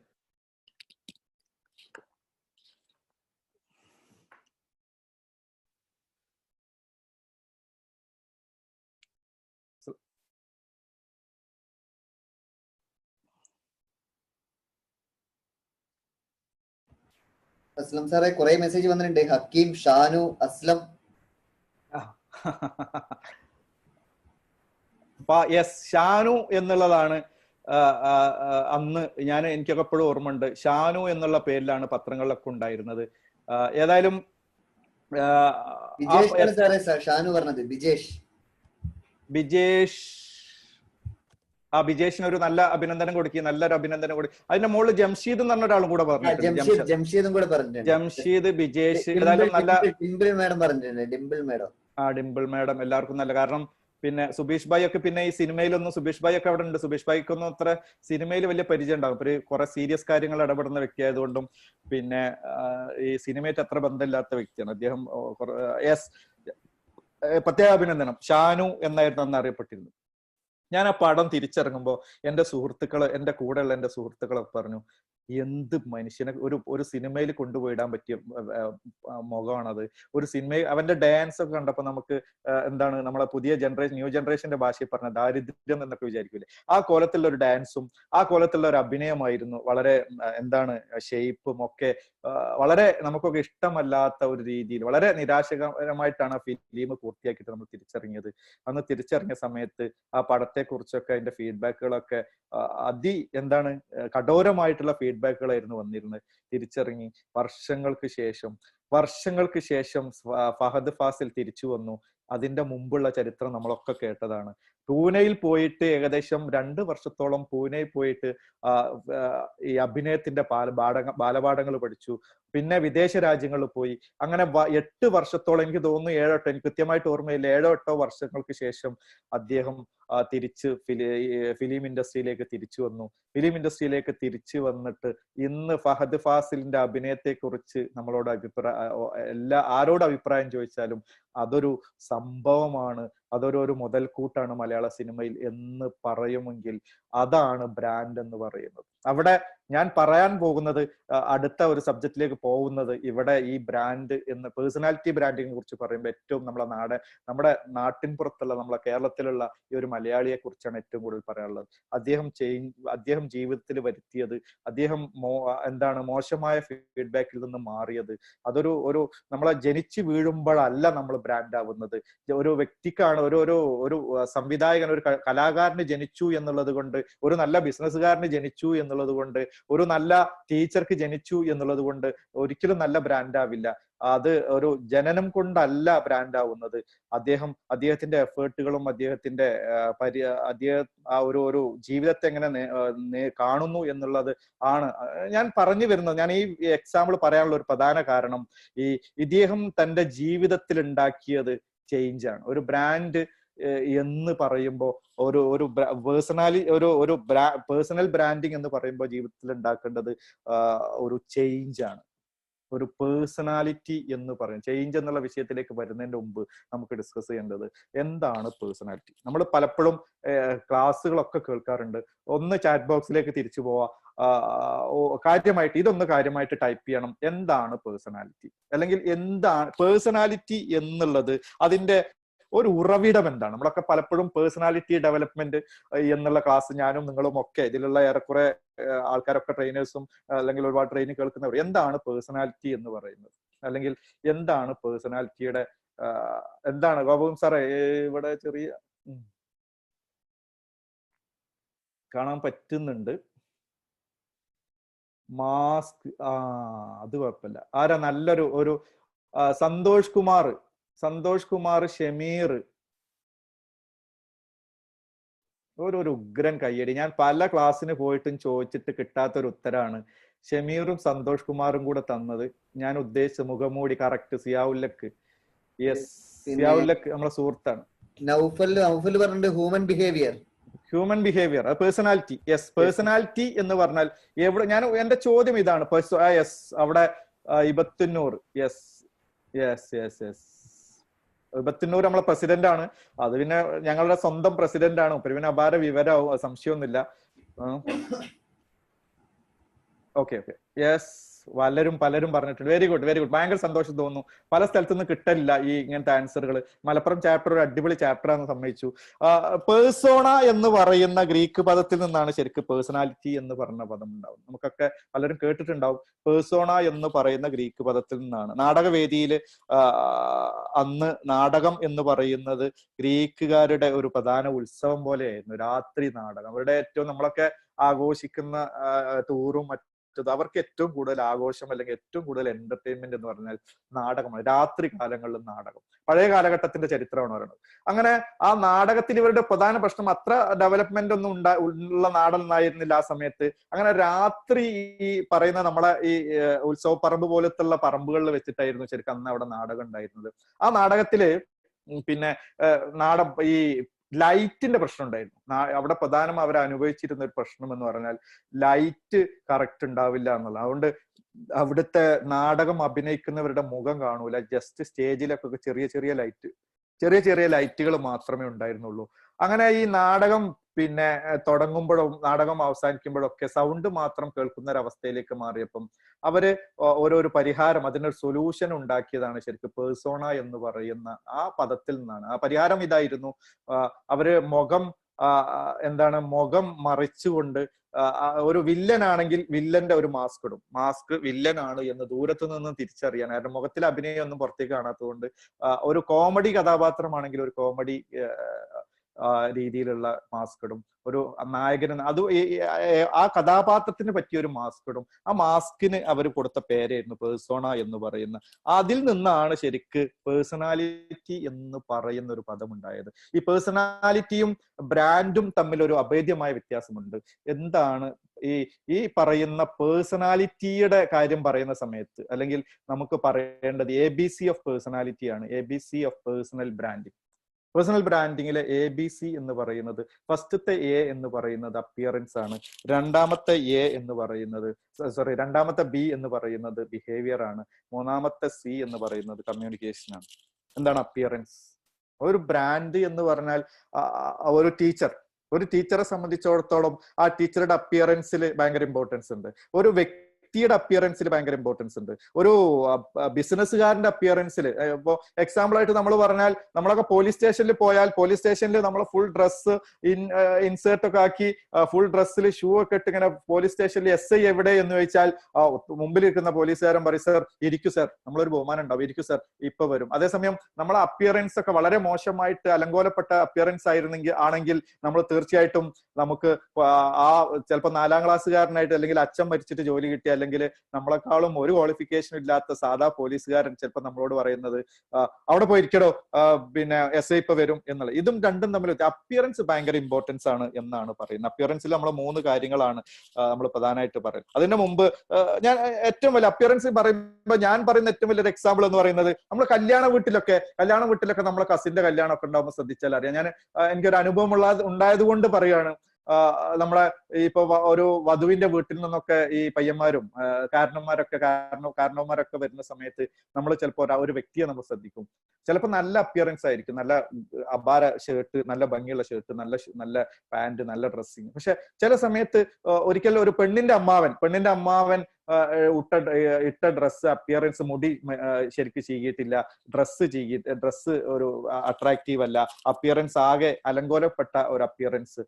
അപ്പൊ നമ്മളിങ്ങനെ ഫ്രണ്ട്സ് തമ്മിൽ ഇങ്ങനെ പറഞ്ഞു, പെണ്ണിന്റെ ഇന്നെങ്കിലും അയാൾക്ക് നല്ലൊരു ഡ്രസ്സ് ഇട്ടൂടെ, നല്ലൊരു അപ്പിയറൻസ് നന്നായി നിന്നുകൂടെ എന്നുള്ള ഒരു ചർച്ച ഞങ്ങൾ ഫ്രണ്ട്സ്. അയാളെ കാണാതെ അയാളെ കുറിച്ച് ഞങ്ങൾ അഭിപ്രായം പറഞ്ഞിട്ടുണ്ടെങ്കിൽ, നമ്മളെക്കുറിച്ച് നമ്മൾ പറയാതെ മറ്റുള്ളവര്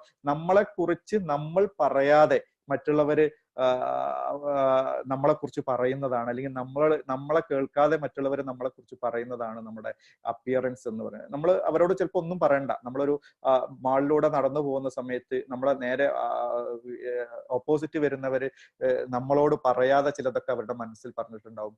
അതാണ് അപ്പിയറൻസ് എന്ന് പറയുന്നത്. അപ്പിയറൻസിന് ഭയങ്കര ഇമ്പോർട്ടൻസ്. അപ്പൊ നമ്മള് റമദാൻ ആയതുകൊണ്ടും നോമ്പായതുകൊണ്ടും നമുക്ക് പറയാൻ പറ്റില്ല, എന്നാലും പറയാം, നമ്മളൊക്കെ വായി നോക്കുന്ന സമയത്ത് ഈ വായ്നോട്ടക്കാർ പൊതുവെ ഉണ്ടാവാറുണ്ടല്ലോ. അപ്പൊ ഈ മലപ്പുറം ചാപ്റ്ററിലൊന്നും പൊതുവെ അത് ഇല്ലാത്തത് കൊണ്ട് ആ എക്സാമ്പിളിന് വലിയ പ്രാധാന്യം ഇല്ലെങ്കിൽ പോലും ഞാൻ പറഞ്ഞു വരുന്നത്, ദൂരെ നിന്ന് ഒരു പെൺകുട്ടി നടന്നു വരുമ്പോ അവളുടെ അപ്പിയറൻസ്, അവളുടെ ഡ്രസ്സും ചുരിദാറും ഒക്കെ കാണുമ്പോൾ ദൂരെ നിന്ന് വരുമ്പോൾ നമ്മൾ അറിയാതെ ആ കുട്ടി അത്യാവശ്യം ഭംഗിയുള്ള കുട്ടിയാവും എന്നുള്ള ഒരു കൺസെപ്റ്റ് ഉണ്ടാവാറുണ്ട്. ചിലപ്പോൾ അടുത്തെത്തുമ്പോഴാവും നമ്മൾ നിരാശരാകുന്നത്. അതാണ് ശരിക്കും അപ്പിയറൻസിന്റെ ഇമ്പോർട്ടൻസ് എന്ന് പറയുന്നത്. അത് ആണെന്നല്ല പെണ്ണെന്നല്ല, ഒരു എന്തിനും അപ്പിയറൻസ് ഇമ്പോർട്ടന്റ് ആണ്. മാളിൽ പോകുന്ന സമയത്ത്, സൂപ്പർ മാർക്കറ്റിൽ പോകുന്ന സമയത്ത് ഒരിക്കലും എനിക്കുണ്ടായ അനുഭവം, സൂപ്പർ മാർക്കറ്റിൽ ഒരു ഡയറി മിൽക്ക് പിന്നെ എന്റെ മക്കൾക്ക് ഭയങ്കര ഇഷ്ടമാണ്. എന്റെ കാശ് ഏറെക്കുറെ പോകുന്ന ഒരു ചോക്ലേറ്റ് ആണ് ഡയറി മിൽക്ക് എന്ന് പറയുന്നത്. അങ്ങനെ ഈ ചോക്ലേറ്റ് വാങ്ങാൻ പോയ സമയത്ത് ആകെ അവസാനത്തെ ഒരു ചോക്ലേറ്റ് ഡയറി മിൽക്ക് ഞാൻ എടുക്കാൻ പോയപ്പോ അതിന്റെ കവറ് മാറിയിരിക്കുന്നു, ആകെ കവറൊക്കെ പൊട്ടി, അത് പിന്നൊക്കെ അടിച്ചു വെച്ച് ആകെ അലങ്കോലപ്പെട്ടിരിക്കുന്നു ഡയറി മിൽക്കിന്റെ കവർ. അപ്പൊ അവിടുത്തെ മാനേജർ എന്റെ അടുത്ത് വന്നു, സാർ അത് എടുത്തോളൂ, അവസാനത്തെ പീസാണ്, ഇപ്പൊ കുറച്ച് മുമ്പ് ഒരു കുട്ടി വന്നിട്ട് അത് ആ പാക്കറ്റ് ഒന്നായിട്ട് പൊളിച്ചു കളഞ്ഞ് ആകെ കേടുവരുത്തിയതാണ്, അതുകൊണ്ട് ഞങ്ങൾ പിന്നെ അടിച്ചു വെച്ചത് സാർ, കുഴപ്പമൊന്നുമില്ല സാറിന് അത് വേണം എടുത്തോളൂ, ഇല്ലെങ്കിൽ ഞങ്ങൾ മാറ്റി കൊടുത്തോളാം എന്ന് പറഞ്ഞപ്പോ ഞാൻ അത് എടുക്കാൻ മനസ്സ് വന്നില്ല. കാരണം അതിന്റെ പാക്കിംഗ് ഭയങ്കര ഇമ്പോർട്ടൻസ് ആണ്. നമുക്ക് ആ പാക്കിംഗ്, മോശമായ ഒരു പാക്കിങ്ങുമായിട്ട് നമ്മൾ ഒരിക്കലും കാശ് കൊടുത്ത സാധനം നമ്മൾ വാങ്ങൂല. അതാണ് അപ്പിയറൻസ് എന്ന് പറയുന്നതിന്റെ ഇമ്പോർട്ടൻസ് എന്ന് പറയുന്നത്. അപ്പിയറൻസ് നമ്മൾ വളരെയധികം ശ്രദ്ധിക്കണം. നമ്മളൊക്കെ സ്കൂളിൽ പോകുന്ന സമയത്ത് പലപ്പോഴും എനിക്കൊക്കെ ഓർമ്മയുണ്ട്, നമ്മളൊക്കെ ഈ ഏറ്റവും മോശമായ ഷർട്ടുകളൊക്കെയാണ് ഓഫീസിലേക്ക് ഇടുക. ഏറ്റവും മോശമായ ഷർട്ടുകൾ, ഏറ്റവും മോശമായ ഡ്രസ്സുകളാണ് പൊതുവെ സ്കൂളിലേക്കും പിന്നെ ബിസിനസ് സ്ഥാപനങ്ങളിലേക്കൊക്കെ ഇടുക. കാരണം അപ്പൊ വൈഫിന്റെ ഒരു ചോദ്യമുണ്ട്, പിന്നെ ഒരു നല്ല ഷർട്ട് ഇട്ടൂടെ എന്ന് ചോദിക്കുമ്പോൾ നമ്മുടെ ഒരു മറുപടിയും കൂടി ഉണ്ട് അതില്, അല്ല കല്യാണത്തിനൊന്നും പോവല്ലോ എന്നുള്ള. ഞാൻ പറയുന്നത് എപ്പോഴും നമ്മൾ കല്യാണത്തിനേക്കാളും ഇമ്പോർട്ടൻസ് കൊടുക്കേണ്ടത്, അല്ലെങ്കിൽ നമ്മള് പിന്നെ പ്രധാന ഫംഗ്ഷനേക്കാളും ഒക്കെ ഇമ്പോർട്ടൻസ് കൊടുക്കേണ്ടത് നമ്മളെ സ്കൂളിലെ, അല്ലെങ്കിൽ നമ്മൾ സ്കൂളിലേക്ക് പോകുമ്പോഴും നമ്മൾ ബിസിനസ് സ്ഥാപനത്തിലേക്ക് പോകുമ്പോഴും ഒക്കെയാണ്. അപ്പൊ അപ്പിയറൻസ് എന്ന് പറയുന്നത് പ്രധാന ഇമ്പോർട്ടന്റ് ആണ്. Behaviour next. അപ്പിയറൻസിൽ 3 കാര്യമാണ് നമുക്ക് ശ്രദ്ധിക്കേണ്ടത്. അത് കൂടെ പറഞ്ഞ്, ഡ്രസ്സ്, ഫേസ്, ഫുഡ്വെയർ, 3 കാര്യമാണ് അപ്പിയറൻസിൽ പ്രധാനമായിട്ട് നമ്മൾ പറയാറ്. നമ്മുടെ ഡ്രസ്സ്, നമ്മളെ ഫേസ് എന്ന് പറയുന്നത് നമ്മൾ എപ്പോഴും സ്മൈലിംഗ് ഫേസ് വേണം എന്നുള്ളതാണ് നമ്മൾ പറയാറ്. സ്മൈലിംഗ് ഫേസ് എന്നൊക്കെ പറഞ്ഞിട്ട് നമ്മൾ നേരത്തെ പറഞ്ഞ പോലെ തന്നെ ട്രെയിനേഴ്സ് പറഞ്ഞതും നമ്മളൊക്കെ അറിയാത്തവരായിട്ട് ആരുമില്ല, കൊച്ചു കുഞ്ഞുങ്ങൾക്ക് വരെ അറിയാം സ്മൈലിംഗ് ഫേസ്. അതുകൊണ്ട് ഞാൻ അതിനെക്കുറിച്ച് എക്സ്പ്ലെയിൻ ചെയ്യുന്നില്ല. ഇമ്പോർട്ടന്റ് ആണ്. നമ്മൾ മറ്റൊരാൾക്ക് കൊടുക്കാവുന്ന ലോകത്തിലെ ഏറ്റവും വലിയ സമ്മാനം ഏതാണെന്ന് ചോദിച്ചാൽ ഞാൻ പറയും അത് നല്ല പുഞ്ചിരിയാണ്. അതുകൊണ്ട് തന്നെയാണ് മുഹമ്മദ് നബി പറഞ്ഞത് പുഞ്ചിരി ധർമ്മമാണ്, അത് ദൈവത്തിന്റെ അടുത്ത് കൂലി കിട്ടുന്ന ഒന്നാണ് എന്ന് പറയണമെങ്കിൽ ആ പുഞ്ചിരിയുടെ പ്രാധാന്യം എത്രത്തോളം ഉണ്ട് എന്നുള്ളത് നമ്മൾ മനസ്സിലാക്കണം. അപ്പോ മൂന്നാമത്തത് ഫുട്വെയർ ആണ്. ശരിക്കും ഫുട്വെയറും നമ്മൾ പലപ്പോഴും നമ്മളെ നല്ല ഷർട്ട് ഇടും, നല്ല പാന്റ് ഇടും, പക്ഷെ ഫുട്വെയറിന്റെ കാര്യത്തിൽ നമ്മൾ അത്ര ശ്രദ്ധിക്കാറില്ല.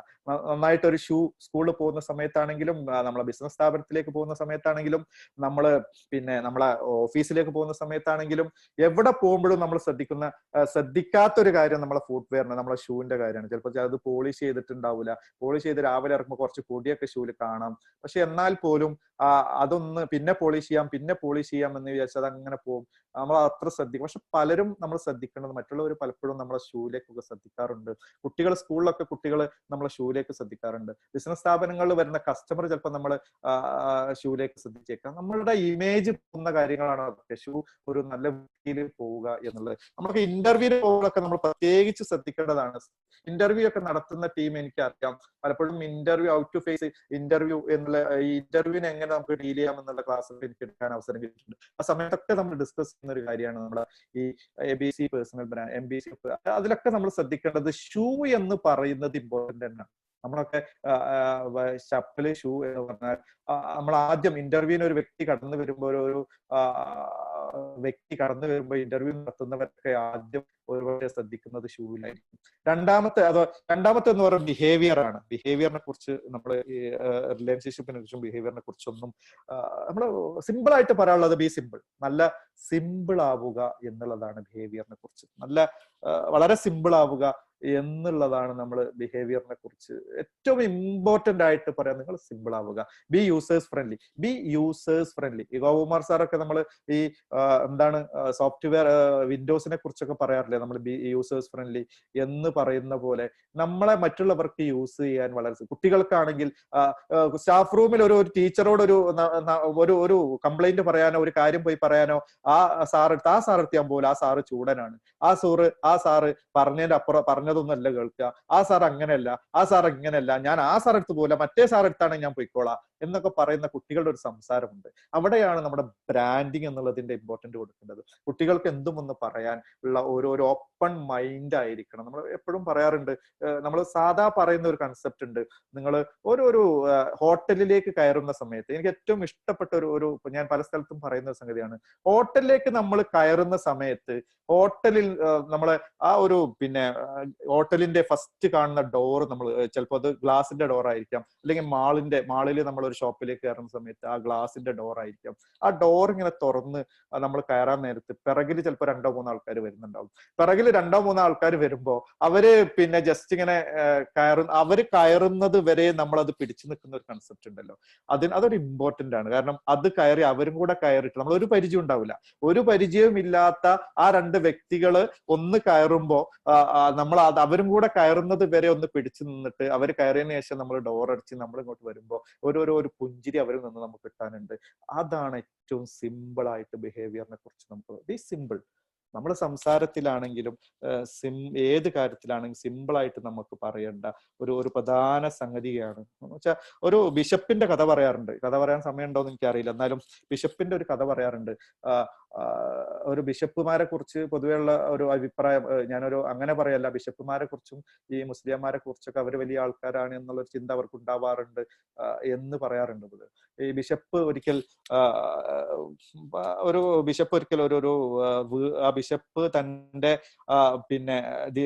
പുറത്ത് തന്റെ എന്താ പറയാ ആ അരമനയിൽ നിന്ന് പുറത്തിറങ്ങുന്ന സമയത്ത് ബിഷപ്പ് ഒരിക്കല് ഈ ഗേറ്റിന് മുമ്പിൽ ഒരു പട്ടി ചത്ത് കിടക്കുന്നുണ്ട്. പട്ടി ചത്തി കിടക്കുന്ന സമയത്ത് ബിഷപ്പ് ഉടൻ കൗൺസിലറെ വിളിച്ചു. ഒരു കൗൺസിലർ എന്ന് പറയുന്ന ആ നാട്ടിലെ രാഷ്ട്രീയക്കാരനായിട്ടുള്ള കൗൺസിലർ വിളിച്ചിട്ട് പറഞ്ഞു, ഇവിടെ ഒരു പട്ടി ചത്ത് കിടക്കുന്നുണ്ട്. പെട്ടെന്ന് തന്നെ അയാൾക്ക് ദേഷ്യം പിടിക്കായിരുന്നു, എന്റെ വീട്ടിലൊരു പട്ടി, നിങ്ങളും നിങ്ങളെ ആൾക്കാരൊക്കെ എന്താ ചെയ്യുന്നത് അവിടെ, നിങ്ങൾക്ക് ഒരു കാര്യത്തിലും ശ്രദ്ധയില്ലല്ലോ എന്നൊക്കെ പറഞ്ഞ് ഭയങ്കരമായിട്ട് ദേഷ്യം പിടിച്ചു. പെട്ടെന്ന് ദേഷ്യം പിടിച്ചപ്പോ ഈ കൗൺസിലർ അത്ര ഇഷ്ടപ്പെട്ടില്ല. അയാള് വളരെ സൗമ്യനായിട്ട് അയാൾ തിരിച്ചു പറഞ്ഞു, സത്യത്തില് ഞങ്ങൾ ചെയ്യേണ്ടത് തന്നെയാണ്, പക്ഷെ ഈ പൊതുവെ ഒരു മരണ ചടങ്ങുകളൊക്കെ പൊതുവെ സാധാരണ ചെയ്യാറ് ബിഷപ്പുമാരാണല്ലോ എന്ന് തിരിച്ചു പറയുണ്ടായി. അപ്പോ ഈ ബിഷപ്പ് അവിടെ ഒരു ആർഗ്യുമെന്റ് അങ്ങോട്ടും ഇങ്ങോട്ടും നടന്നു. തിരിച്ചവസാനം ബിഷപ്പ് പറഞ്ഞു, പിന്നെ സത്യമാണ്, നിങ്ങൾ പറഞ്ഞത് സത്യമാണ്, പൊതുവെ മരണച്ചടങ്ങുകളൊക്കെ ചെയ്യേണ്ടത് ബിഷപ്പുമാരാണ്. പക്ഷെ ഈ ഒരു സംഗതി ഉണ്ട്, അതിലൊരു പ്രധാന സംഭവമുണ്ട്. ഈ നമ്മള് മരിച്ചു കിടക്കുന്നത് കാണുമ്പോ നമ്മളെ അടുത്ത ബന്ധുക്കളെ വിളിച്ചറിയിക്കേണ്ടത് ഒരു കടമയുണ്ടല്ലോ, അതുകൊണ്ട് വിളിച്ചതാണ് എന്ന് ബിഷപ്പ് തിരിച്ചു പറയണ്ടേ. ഞാൻ പറഞ്ഞു വരുന്നത്, പിന്നെ അങ്ങോട്ടും ഇങ്ങോട്ടും നമ്മൾ ആർഗ്യൂ ചെയ്യുന്ന സമയത്ത് ഒക്കെ നമ്മൾ സിമ്പിൾ ആവുക എന്നുള്ളതാണ്. നമ്മൾ ഒന്ന് യൂസേഴ്സ് ഫ്രണ്ട്ലി, ഞാൻ പറയുന്നത് റിപ്പീറ്റ് ചെയ്യുന്നത്, എനിക്ക് റിപ്പീറ്റ് ചെയ്യേണ്ടത് എന്ന് പറഞ്ഞാൽ യൂസേഴ്സ് ഫ്രണ്ട്ലി ആവുക എന്നുള്ള ബിഹേവിയറിന്റെ കാര്യത്തിൽ നല്ല ബിഹേവിയർ ആവുക എന്നുള്ള. മൂന്നാമത്തെ സി എന്ന് പറയുന്നത് കമ്മ്യൂണിക്കേഷനാണ്. ഇതൊക്കെ നമ്മൾ കമ്മ്യൂണിക്കേഷൻ എന്ന് പറയുന്നത് നമ്മളൊക്കെ കേട്ട് മടുത്ത ഒരു സബ്ജക്റ്റ് ആണ് കമ്മ്യൂണിക്കേഷൻ. വളരെ ഇഷ്ടപ്പെട്ട ടീച്ചേഴ്സ് ഒക്കെ ആണെങ്കിലും ഒരു ബിസിനസ്സുകാരനെങ്കിലും ആണെങ്കിലും ഒക്കെ ആരും ഒരു ബ്രാൻഡ് ആവണമെങ്കിൽ കമ്മ്യൂണിക്കേഷൻ ഇമ്പോർട്ടന്റ് ആണ്. അപ്പൊ ടീച്ചേഴ്സിനെ കുറിച്ച് നമ്മൾ പൊതുവെ പറയാറുണ്ട്, പിന്നെ ഈ കമ്മ്യൂണിക്കേഷൻ ഇല്ലാത്ത ടീച്ചേഴ്സ് ഒക്കെ ക്ലാസ്സിൽ വന്ന്, നമുക്കൊക്കെ ചെറിയ ക്ലാസ്സുകളിലൊക്കെ ഓർമ്മയുണ്ട്, ചിലപ്പോൾ ഫസ്റ്റ് ഒരു പീരീഡ് ഒക്കെ, ഒരു ടീച്ചറുടെ പീരീഡ് ഒക്കെ കഴിഞ്ഞു പോകണമെങ്കിലുള്ള അവസ്ഥ വാച്ചും നമ്മളുമായിട്ട് അഭേദ്യമായ ബന്ധമായിരിക്കും. അവസാനത്തെ 5 മിനിറ്റ് ഒക്കെ പോകണമെങ്കിൽ ഈ ടീച്ചറുടെ ക്ലാസ് അങ്ങോട്ട് പോകണില്ലല്ലോ. എന്താ കാരണം? അത് കമ്മ്യൂണിക്കേഷന്റെ കഴിവുകേടാണ്. നന്നായിട്ട് കമ്മ്യൂണിക്കേറ്റ് ചെയ്യാൻ കഴിവില്ലാത്തത് കൊണ്ടാണ് കുട്ടികൾക്ക് നമ്മളെ ക്ലാസ് ബോറടിക്കുന്നത്. അപ്പൊ ഒരിക്കലും നമ്മളൊരു ബ്രാൻഡായ ടീച്ചറാണ് എന്ന് നമുക്ക് പറയാൻ പറ്റില്ല. കമ്മ്യൂണിക്കേഷൻ നമ്മൾ ഡെവലപ്പ് ചെയ്തേ മതിയാവൂ. കമ്മ്യൂണിക്കേഷൻ സ്കില്ല് നമ്മൾ ഡെവലപ്പ് ചെയ്തേ മതിയാവൂ. അതുകൊണ്ട് തന്നെ ചില വാട്സപ്പിൽ ഞാൻ ഒരിക്കൽ കണ്ട ഏതോ ഒരു വാട്സപ്പിൽ ഞാൻ കണ്ട ഒരു സംഭവമുണ്ട്. ഒരു 3 പീരീഡ് തുടർച്ചയായിട്ട് ടീച്ചർ ക്ലാസ്സിൽ വന്ന സമയത്ത്, 3 പീരീഡ് തുടർച്ചയായിട്ട് ക്ലാസ്സിൽ വന്നു. ഒരേ ടീച്ചർ 3 പീരീഡും വന്നിട്ട് 4ാമത്തെ പീരീഡ് ചോദിക്കുന്നുണ്ട് പിന്നെ കുട്ടികളോട്.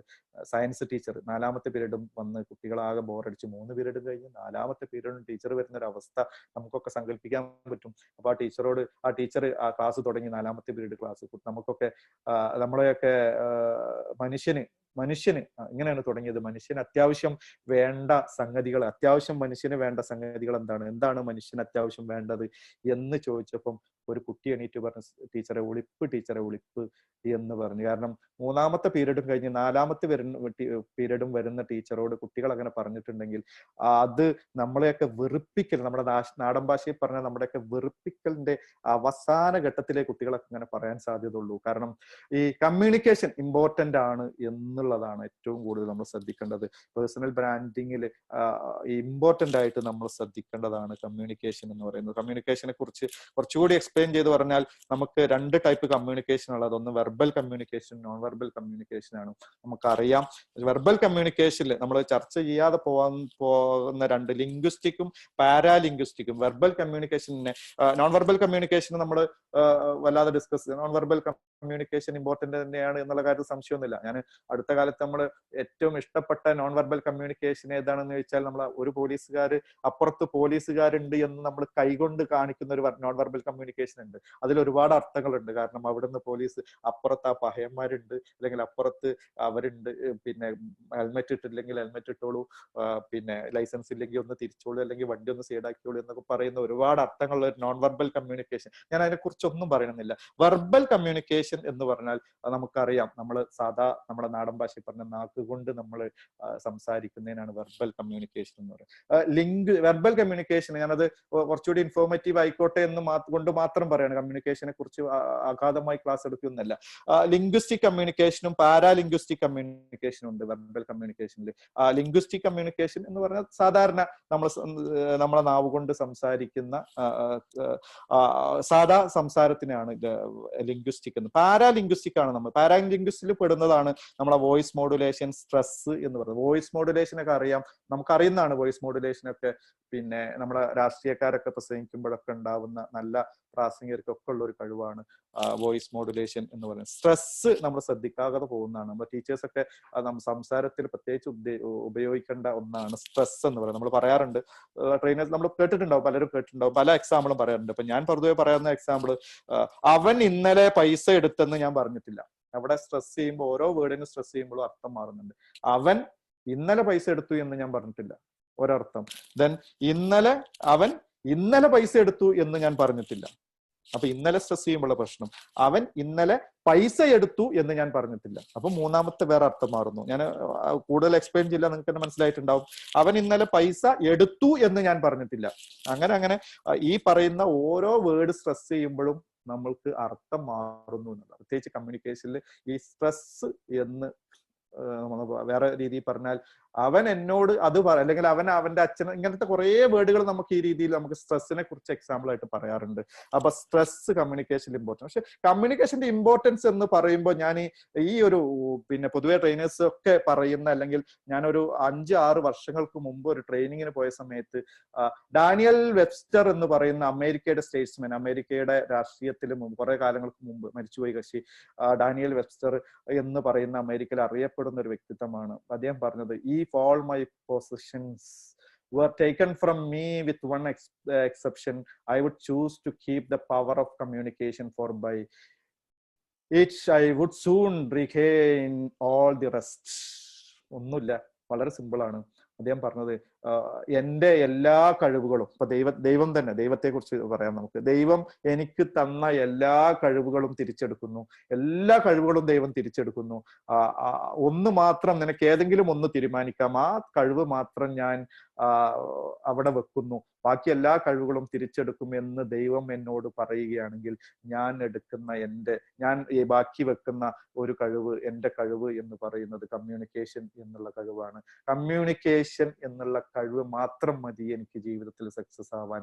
ആ കഴിവുണ്ടെങ്കിൽ ബാക്കി എല്ലാ കഴിവുകളും എനിക്ക് തിരിച്ചെടുക്കാൻ പറ്റും എന്ന് ഡാനിയൽ, എനിക്ക് വളരെ ഇഷ്ടപ്പെട്ട കോഴ്സാണത്. ദെൻ അത്രത്തോളം പവറാണ് കമ്മ്യൂണിക്കേഷൻ എന്ന് പറയുന്നത്. നെക്സ്റ്റ് നമ്മൾ കുറച്ചുകൂടെ get in the change of train. ഞാനിന്ന് ഈ ക്ലാസ്സിന്റെ ഈ get in the change of train എന്ന് പറയുമ്പോൾ, ഞാൻ ഇന്ന് ഈ ക്ലാസ്സിൽ കാര്യമായിട്ട് നിങ്ങൾക്ക് തരാവുന്ന മെസ്സേജ് ഇതാണ്. നിങ്ങൾ ഈ ഒരു ട്രെയിനിൽ, മാറ്റത്തിന്റെ ട്രെയിനിൽ നിങ്ങൾ കയറുക. അപ്പോഴേ നിങ്ങൾ ബ്രാൻഡ് ആവും. നിങ്ങൾ ബ്രാൻഡ് ആവണമെങ്കിൽ, നിങ്ങളുടെ ജീവിതത്തിൽ ഒരു പേഴ്സണൽ ബ്രാൻഡിങ്ങിൽ ഇമ്പോർട്ടൻസ് കൊടുക്കണമെങ്കിൽ, നിങ്ങൾ ഒരു നല്ല ബ്രാൻഡാണ് എന്ന് മറ്റുള്ളവർ പറയണമെങ്കിൽ, നിങ്ങൾ ഈ ട്രെയിനിൽ കയറുക. ഏത് ട്രെയിനാണ്? അവിടെയാണ് ചോദ്യം. ഏതാണ് ട്രെയിൻ? ഈ വരുന്ന ട്രെയിൻ എന്ന് പറയുന്നത് ചേഞ്ചിന്റെ ട്രെയിനാണ്. ഒരു ട്രെയിൻ ഇങ്ങനെ നടന്നു വരികയാണ്, ഒരു ട്രെയിൻ ഇങ്ങനെ വരികയാണ്. ആ ട്രെയിൻ ഇങ്ങനെ വരുമ്പോൾ ആ ട്രെയിനിന്റെ മുമ്പിൽ എഴുതി വെച്ചാൽ, അത് ചേഞ്ച് എന്നുള്ള വലിയ പോസ്റ്ററുമായിട്ട് വരുന്ന മുമ്പിൽ, വലിയൊരു പോസ്റ്ററുമായിട്ട് ചേഞ്ച് എന്ന പോസ്റ്ററുമായിട്ട് മുമ്പിൽ എഴുതി വെച്ച ട്രെയിനാണ്. എന്ന് പറഞ്ഞാൽ ആ ട്രെയിൻ ചേഞ്ചിൻ്റെതാണ്. നമുക്ക് 3 ഓപ്ഷൻ ഉണ്ട്. ഫസ്റ്റ്, ഒരു പക്കാ മലയാളി ചെയ്യുന്ന, ഒരു സാധാ മലയാളി ചെയ്യുന്ന, അല്ലെങ്കിൽ മലയാളികളൊക്കെ ആവേശത്തിലൂടെ എടുത്തു ചാടുന്ന, നമ്മൾ പാളയത്തിലാണ്, നമ്മൾ റെയിൽ പാളത്തിലാണ് നിൽക്കുന്നത്. നമ്മളെ മുമ്പിലൂടെ നേരെ വരുന്നത് ചേഞ്ച് എന്നുള്ള ട്രെയിനാണ്. മുമ്പിൽ ഒരു ചേഞ്ച് എന്ന് എഴുതിയ ബോർഡുള്ള വലിയ മാറ്റത്തിന്റെ ഒരു ട്രെയിനാണ്. നമ്മൾ പക്കാ മലയാളി ചെയ്യുന്ന ആദ്യത്തെ ഓപ്ഷൻ, 3 ഓപ്ഷനാണ് നമുക്ക് മുമ്പിലുള്ളത്. ആദ്യത്തെ ഓപ്ഷൻ എന്ന് പറയുന്നത്, നമുക്ക് മുമ്പിലോട്ട് ചാടും, ട്രെയിനിന്റെ മുമ്പിൽ ചാടാം, അല്ലെങ്കിൽ ട്രെയിൻ അവിടെ നിൽക്കാം. ട്രെയിനിന്റെ വേണമെങ്കിൽ അല്ലേ എന്ന് പറഞ്ഞിട്ട് ധാർഷ്ട്യത്തോടെ നമുക്ക് നിൽക്കാം. ഞാനൊന്നും ചെയ്യില്ല, ഞാൻ ഇവിടുന്ന് മാറൂല, ഞാൻ ഇതുപോലെയൊക്കെ ഉണ്ടാവും, ഞാൻ ഇതുപോലെ മുമ്പെന്തോ, ഞാൻ ഇവിടെ നിൽക്കുന്ന സ്ഥലത്ത് ഞാൻ ഉണ്ടാവും, ഞാൻ ഇവിടെ ഉണ്ടാവും എന്ന് പറഞ്ഞാൽ, അപ്പൊ പിന്നെ എന്താണ്, നമ്മളൊന്നും ചെയ്യണ്ട, ബാക്കിയൊക്കെ ട്രെയിൻ നോക്കിക്കോളും. അതേസമയം രണ്ടാമത്തെ നമുക്കൊരു ഓപ്ഷൻ ഉണ്ട്. നമുക്ക് ആ പാളത്തിൽ നിന്ന് ഒന്ന് മാറി നിൽക്കാം. ട്രെയിന് പോകുന്നത് വെറുതെ ഇങ്ങനെ നോക്കി നിൽക്കാം. ചേഞ്ച് ആവുന്ന, മാറ്റമാവുന്ന ട്രെയിന് ഇങ്ങനെ പോകുന്നത് നമുക്കിങ്ങനെ നോക്കി നിൽക്കാം. 3ാമത്തെ ഓപ്ഷനാണ് ഞാൻ എൻ്റെ മലപ്പുറം ചാപ്റ്ററിലുള്ള എൻ്റെ സുഹൃത്തുക്കളോട് എനിക്ക് തരാനുള്ള മെസ്സേജ്, ഈ ക്ലാസ്സിലെ ഏറ്റവും ഇമ്പോർട്ടൻ്റ് ആയ മെസ്സേജ്. 3ാമത്തെ ഓപ്ഷനാണ് ഒരു ബ്രാൻഡ് പേഴ്സണാലിറ്റി, അല്ലെങ്കിൽ ഒരു പേഴ്സണൽ ബ്രാൻഡിങ്ങിൽ ഇമ്പോർട്ടൻസ് കൊടുക്കേണ്ട, ഒരു ബ്രാൻഡ് ഇമ്പോർട്ടൻ്റ് കൊടുക്കേണ്ട 3ാമത്തെ ഓപ്ഷനാണ് ആ ട്രെയിനിൽ കയറുക. ഇത് മാറ്റത്തിന്റെ ട്രെയിനാണ്. ഈ ട്രെയിനിൽ ഇനി ഒരു ട്രെയിൻ ഉണ്ടാവണമെന്നില്ല, ഇന്ന് മാറണം. ഇത് മാറാത്തോടത്തോളം കാലം എൻ്റെ ജീവിതം സക്സസ് ആവില്ല. നല്ല ബ്രാൻഡ് ആവണമെങ്കിൽ ഈ ട്രെയിനിൽ കയറുക തന്നെ വേണം എന്നുള്ളതാണ് അടുത്തതായിട്ട് നമുക്ക്. ചേഞ്ച് എന്ന് പറയുമ്പോൾ ഇത് 3 നമ്മളൊക്കെ കേട്ടതാവും. പക്ഷെ എത്ര പ്രാവശ്യം കേട്ടാലും നമുക്ക് മതി വരാത്ത 3 സ്റ്റേറ്റ്മെന്റ് ആണ്. those who change after the change will serve. who എന്നുള്ള അവിടെ those who change, who എന്നുള്ളതൊന്നും മാറിയിട്ടുണ്ട്. those who change after the change will survive. Those who change after the change will survive എന്ന് പറഞ്ഞാൽ സിമ്പിൾ എന്താണ്, നിങ്ങൾ change, those who change after the change will survive. നിങ്ങൾ change ചെയ്തതിന് ശേഷമാണ് നിങ്ങൾ മാറുന്നത്, നിങ്ങൾ മാറ്റത്തിന് ശേഷമാണ് നിങ്ങൾ മാറുന്നതെങ്കിൽ നിങ്ങൾക്ക് സർവൈവ് ചെയ്യും. ഒന്ന് പിടിച്ചു നിൽക്കുന്ന പറഞ്ഞത്. 3 തരം ചേഞ്ച് ആണ് നമ്മൾ പറയാറ്. Those who change after the change will survive. നിങ്ങൾ മാറ്റത്തിന് ശേഷമാണ്, ലോകം മാറിയതിന് ശേഷമാണ് നിങ്ങൾ മാറുന്നതെങ്കിൽ നിങ്ങൾ തൽക്കാലം ഒന്ന് പിടിച്ചു നിൽക്കും. നിങ്ങളെ ബിസിനസ് ഒന്ന് ചിലപ്പോൾ പിടിച്ചു നിൽക്കും. ഒന്ന് തൽക്കാലം മാറിയിട്ടുണ്ടല്ലോ, ഒന്ന് മാറി. നമ്മളും അല്ലെ, എല്ലാവരും ടർഫ് തുടങ്ങിയപ്പോൾ നമ്മളും തുടങ്ങിയ ഒരു ടർഫ്, എല്ലാവരും പിന്നെ ചപ്പാത്തി കമ്പനി തുടങ്ങിയപ്പോൾ നമ്മളും ഒരു ചപ്പാത്തി കമ്പനി തുടങ്ങി. ഒന്ന് പിടിച്ചു നിൽക്കാൻ പറ്റുന്നുണ്ട്, പക്ഷെ വലിയ സക്സസ് ഒന്നും ഉണ്ടാവില്ല. Those who change along, who എന്നുള്ള ഒന്ന് അവിടെ പോയിട്ടുണ്ട്. Those who change along with the change will succeed എന്ന് പറഞ്ഞാൽ മാറ്റത്തിന്റെ കൂടെയാണ് നമ്മൾ മാറുന്നതെങ്കിൽ നമുക്ക് വിജയിക്കാൻ പറ്റും. മാറ്റത്തിന് ശേഷം മാറുകയാണെങ്കിൽ ഒന്ന് പിടിച്ചിക്കാനേ പറ്റുള്ളൂ. മാറ്റത്തിന്റെ കൂടെയാണ് നമ്മൾ മാറുന്നെങ്കിൽ ജീവിതത്തിൽ നമുക്ക് വിജയിക്കാൻ പറ്റും. പക്ഷെ നമ്മളൊക്കെ അവസാനത്തതാണ്. Those who change before the change will lead. നമ്മൾ മറ്റുള്ളവർ ചേഞ്ച് ചെയ്യുന്നതിന്റെ മുമ്പ് നമ്മൾ ചേഞ്ച് ചെയ്താൽ നമ്മൾ സക്സസ് ആണ്. നമ്മൾ മറ്റുള്ളവർ ചേഞ്ച് ചെയ്യുന്നതിന്റെ മുമ്പ് ചേഞ്ച് ചെയ്യാൻ പറ്റണം. ലോകം ചേഞ്ച് ചെയ്യുന്നതിന്റെ മുമ്പ് മാറാൻ പറ്റണം. ലോകം, നമ്മളെ ബിസിനസ് മറ്റുള്ള ലോകം മാറ്റുന്നതിന്റെ മുമ്പ് കീഴ്മേൽ നമ്മുടെ ബിസിനസ് മറ്റുള്ളവർ വന്ന് കീഴ്മേൽ മറിക്കുന്നതിന്റെ മുമ്പ് എന്ന് പറഞ്ഞാൽ ഡിസ്റപ്ഷൻ, മറ്റുള്ളവർ ഉണ്ടാക്കുന്ന ഡിസ്റപ്ഷനിൽ മുമ്പ്, അല്ലെങ്കിൽ ഡിസ്റപ്ഷണൽ ഇന്നോവേഷന് മുമ്പ് നമ്മൾ മാറണം. അപ്പോഴേ നമുക്ക് ഈ ലോകത്തെ ലീഡ് ചെയ്യാൻ പറ്റും. അങ്ങനെ ലീഡ് ചെയ്തവരാണ് ആമസോൺ, അങ്ങനെ ലീഡ് ചെയ്തവരാണ് ഫ്ലിപ്കാർട്ട്, അങ്ങനെ ലീഡ് ചെയ്തവരാണ് ആലിബാബ, അങ്ങനെ ലീഡ് ചെയ്തവരാണ് ആപ്പിൾ, അങ്ങനെ ലീഡ് ചെയ്തവരാണ് ഈ ലോകത്ത് വിജയിച്ചവരൊക്കെ. അവരൊക്കെ മാറ്റത്തിന്റെ മുമ്പ് മാറിയവരാണ്. ഈ മാറ്റം എന്ന് പറയുമ്പോൾ എനിക്ക് ഏറ്റവും വലിയ എക്സാമ്പിൾ നിങ്ങൾ എത്ര പേര് കേട്ടിട്ടുണ്ടെന്ന് എനിക്കറിയില്ല. ഏരിയ കൊഹാവി എന്ന് പറയുന്ന ഒരു വ്യക്തി, ഒരിക്കൽ ഏരിയ കൊഹാവി എന്ന് പറയുന്ന വ്യക്തി ഗൂഗിൾ ചെയ്താൽ അറിയാം. അദ്ദേഹത്തിന്റെ ഫോട്ടോ ഞാനിതിൽ കയറ്റണം എന്ന് വിചാരിച്ചിരുന്നു, മറന്നുപോയി.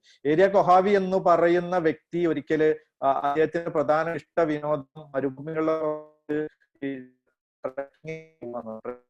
സമയത്ത് അദ്ദേഹം ഒരിക്കലും വെള്ളമൊക്കെ ആയിട്ടാ പോവുക. എല്ലാ ഓപ്ഷനും നമ്മുടെ ട്രക്കിങ്ങിന് പോകുന്ന സമയത്തും അല്ലെങ്കിൽ നമ്മൾ ഒരു യാത്രക്ക് പോകുമ്പോൾ എന്തായാലും വെള്ളമൊക്കെ കയ്യിലെടുക്കുമല്ലോ. വെള്ളം ഇങ്ങനെ എടുത്ത് വരാൻ കുറച്ച് വൈകിയ സമയത്ത് അദ്ദേഹത്തിന്റെ കയ്യിലുള്ള വെള്ളമൊക്കെ തീർന്നു. അദ്ദേഹം വെള്ളം തീർന്ന സമയത്ത് അദ്ദേഹം ആകെ ദാഹിച്ച് അവശനായി തിരിച്ച് വീട്ടിലെത്തിയപ്പോഴേക്ക് ആകെ ക്ഷീണിച്ച് ഒരു കോലത്തിലായി. അങ്ങനെ വീട്ടിൽ കയറി രാത്രി ഇങ്ങനെ ഉറങ്ങുന്ന സമയത്ത് അദ്ദേഹത്തിന്റെ AC-യിൽ നിന്ന് റൂമിലേക്ക് വെള്ളം ഇങ്ങനെ താഴോട്ട് ഇറ്റുന്നുണ്ട്. AC-യിൽ നിന്ന് വെള്ളം താഴോട്ട് ഇറ്റുകയാണ്. താഴോട്ട് ഇങ്ങനെ നമ്മളെ റൂമിന്റെ ഇടക്ക് AC-ക്ക് ഉണ്ടാവുന്ന ഒരു കംപ്ലൈന്റ് ആണ്. AC-യുടെ ഉള്ളിൽ നിന്ന് റൂമിന്റെ അകത്തേക്ക് വെള്ളം ഇങ്ങനെ ഇറ്റുക. അപ്പോഴാണ് അദ്ദേഹം ഇങ്ങനെ ആലോചിച്ചത്, ഈ വെള്ളം എവിടെ നിന്നാണ് വരുന്നത്? അദ്ദേഹം AC-ന്റെ മുകളിലേക്ക് നോക്കുകയാണ്, ഈ വെള്ളം എവിടെ നിന്നാണ് വരുന്നത്? അപ്പൊ അദ്ദേഹം ഇങ്ങനെ എന്താണ് ഇതിന്റെ കൺസെപ്റ്റ് അദ്ദേഹം പിന്നെയാണ് മനസ്സിലായത്. സത്യത്തിൽ AC-യിൽ നിന്നുള്ള വരുന്ന വെള്ളം ഈ വായുവിൽ നിന്ന്, എയറിൽ നിന്ന് അബ്സോർവ് ഉണ്ടാകുന്ന വെള്ളമാണ് ശരിക്കും. അപ്പൊ അദ്ദേഹം ആലോചിക്കുകയാണ് എന്തുകൊണ്ട് ഈ വായുവിൽ നിന്ന് വെള്ളം ഉണ്ടാക്കുന്ന ഒരു ഡിവൈസ് ഉണ്ടാക്കിക്കൂടാ? നിങ്ങളെ യൂട്യൂബിൽ സെർച്ച് ചെയ്താൽ മനസ്സിലാവും നിങ്ങൾക്ക്.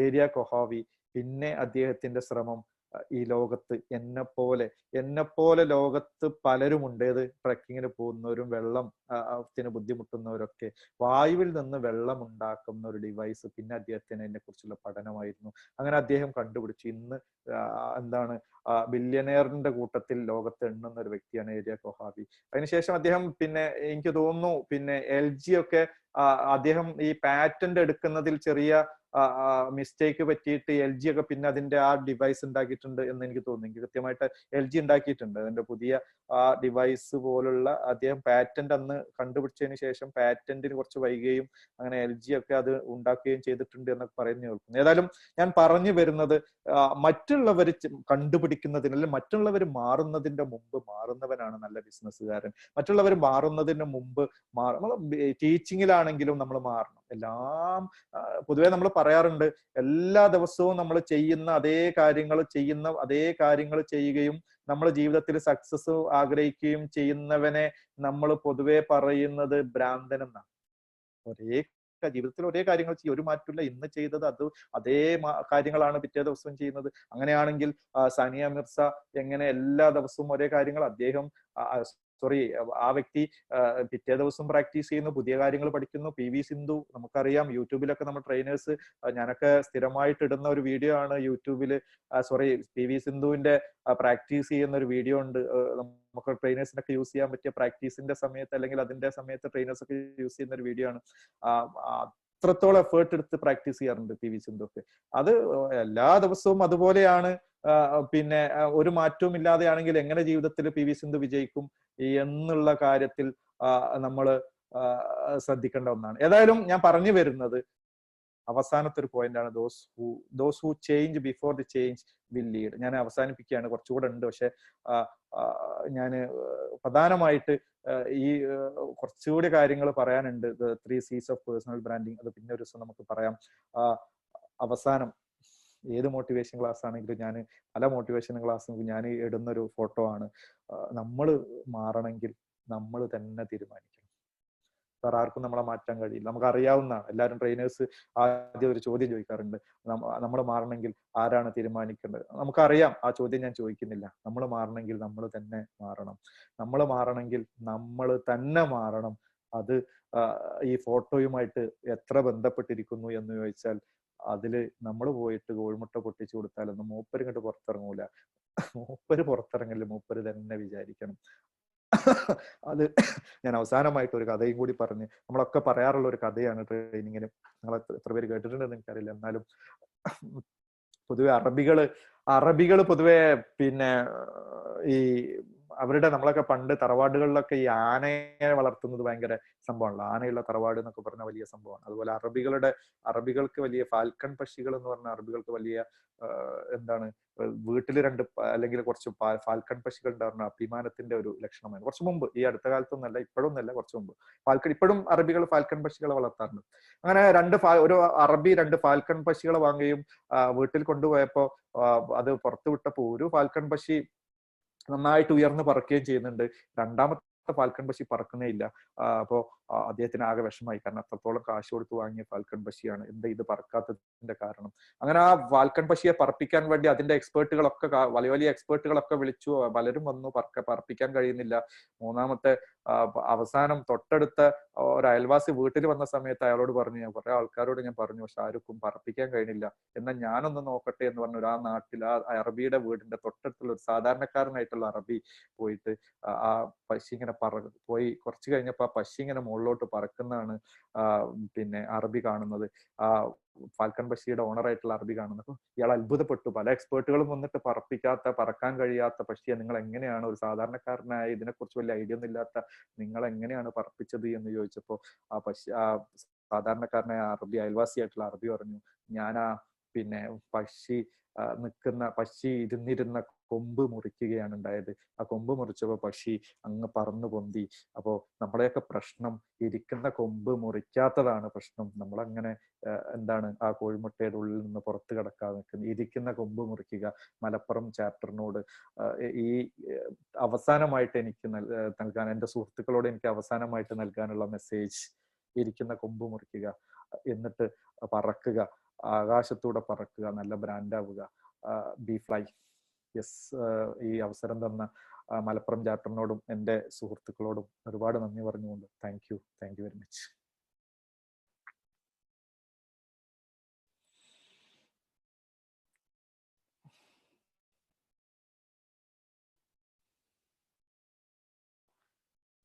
സുബീഷ് സാറെ അൺമ്യൂട്ട് ചെയ്ത് സംസാരിച്ചോളൂ. സുബീഷ് സാറെ.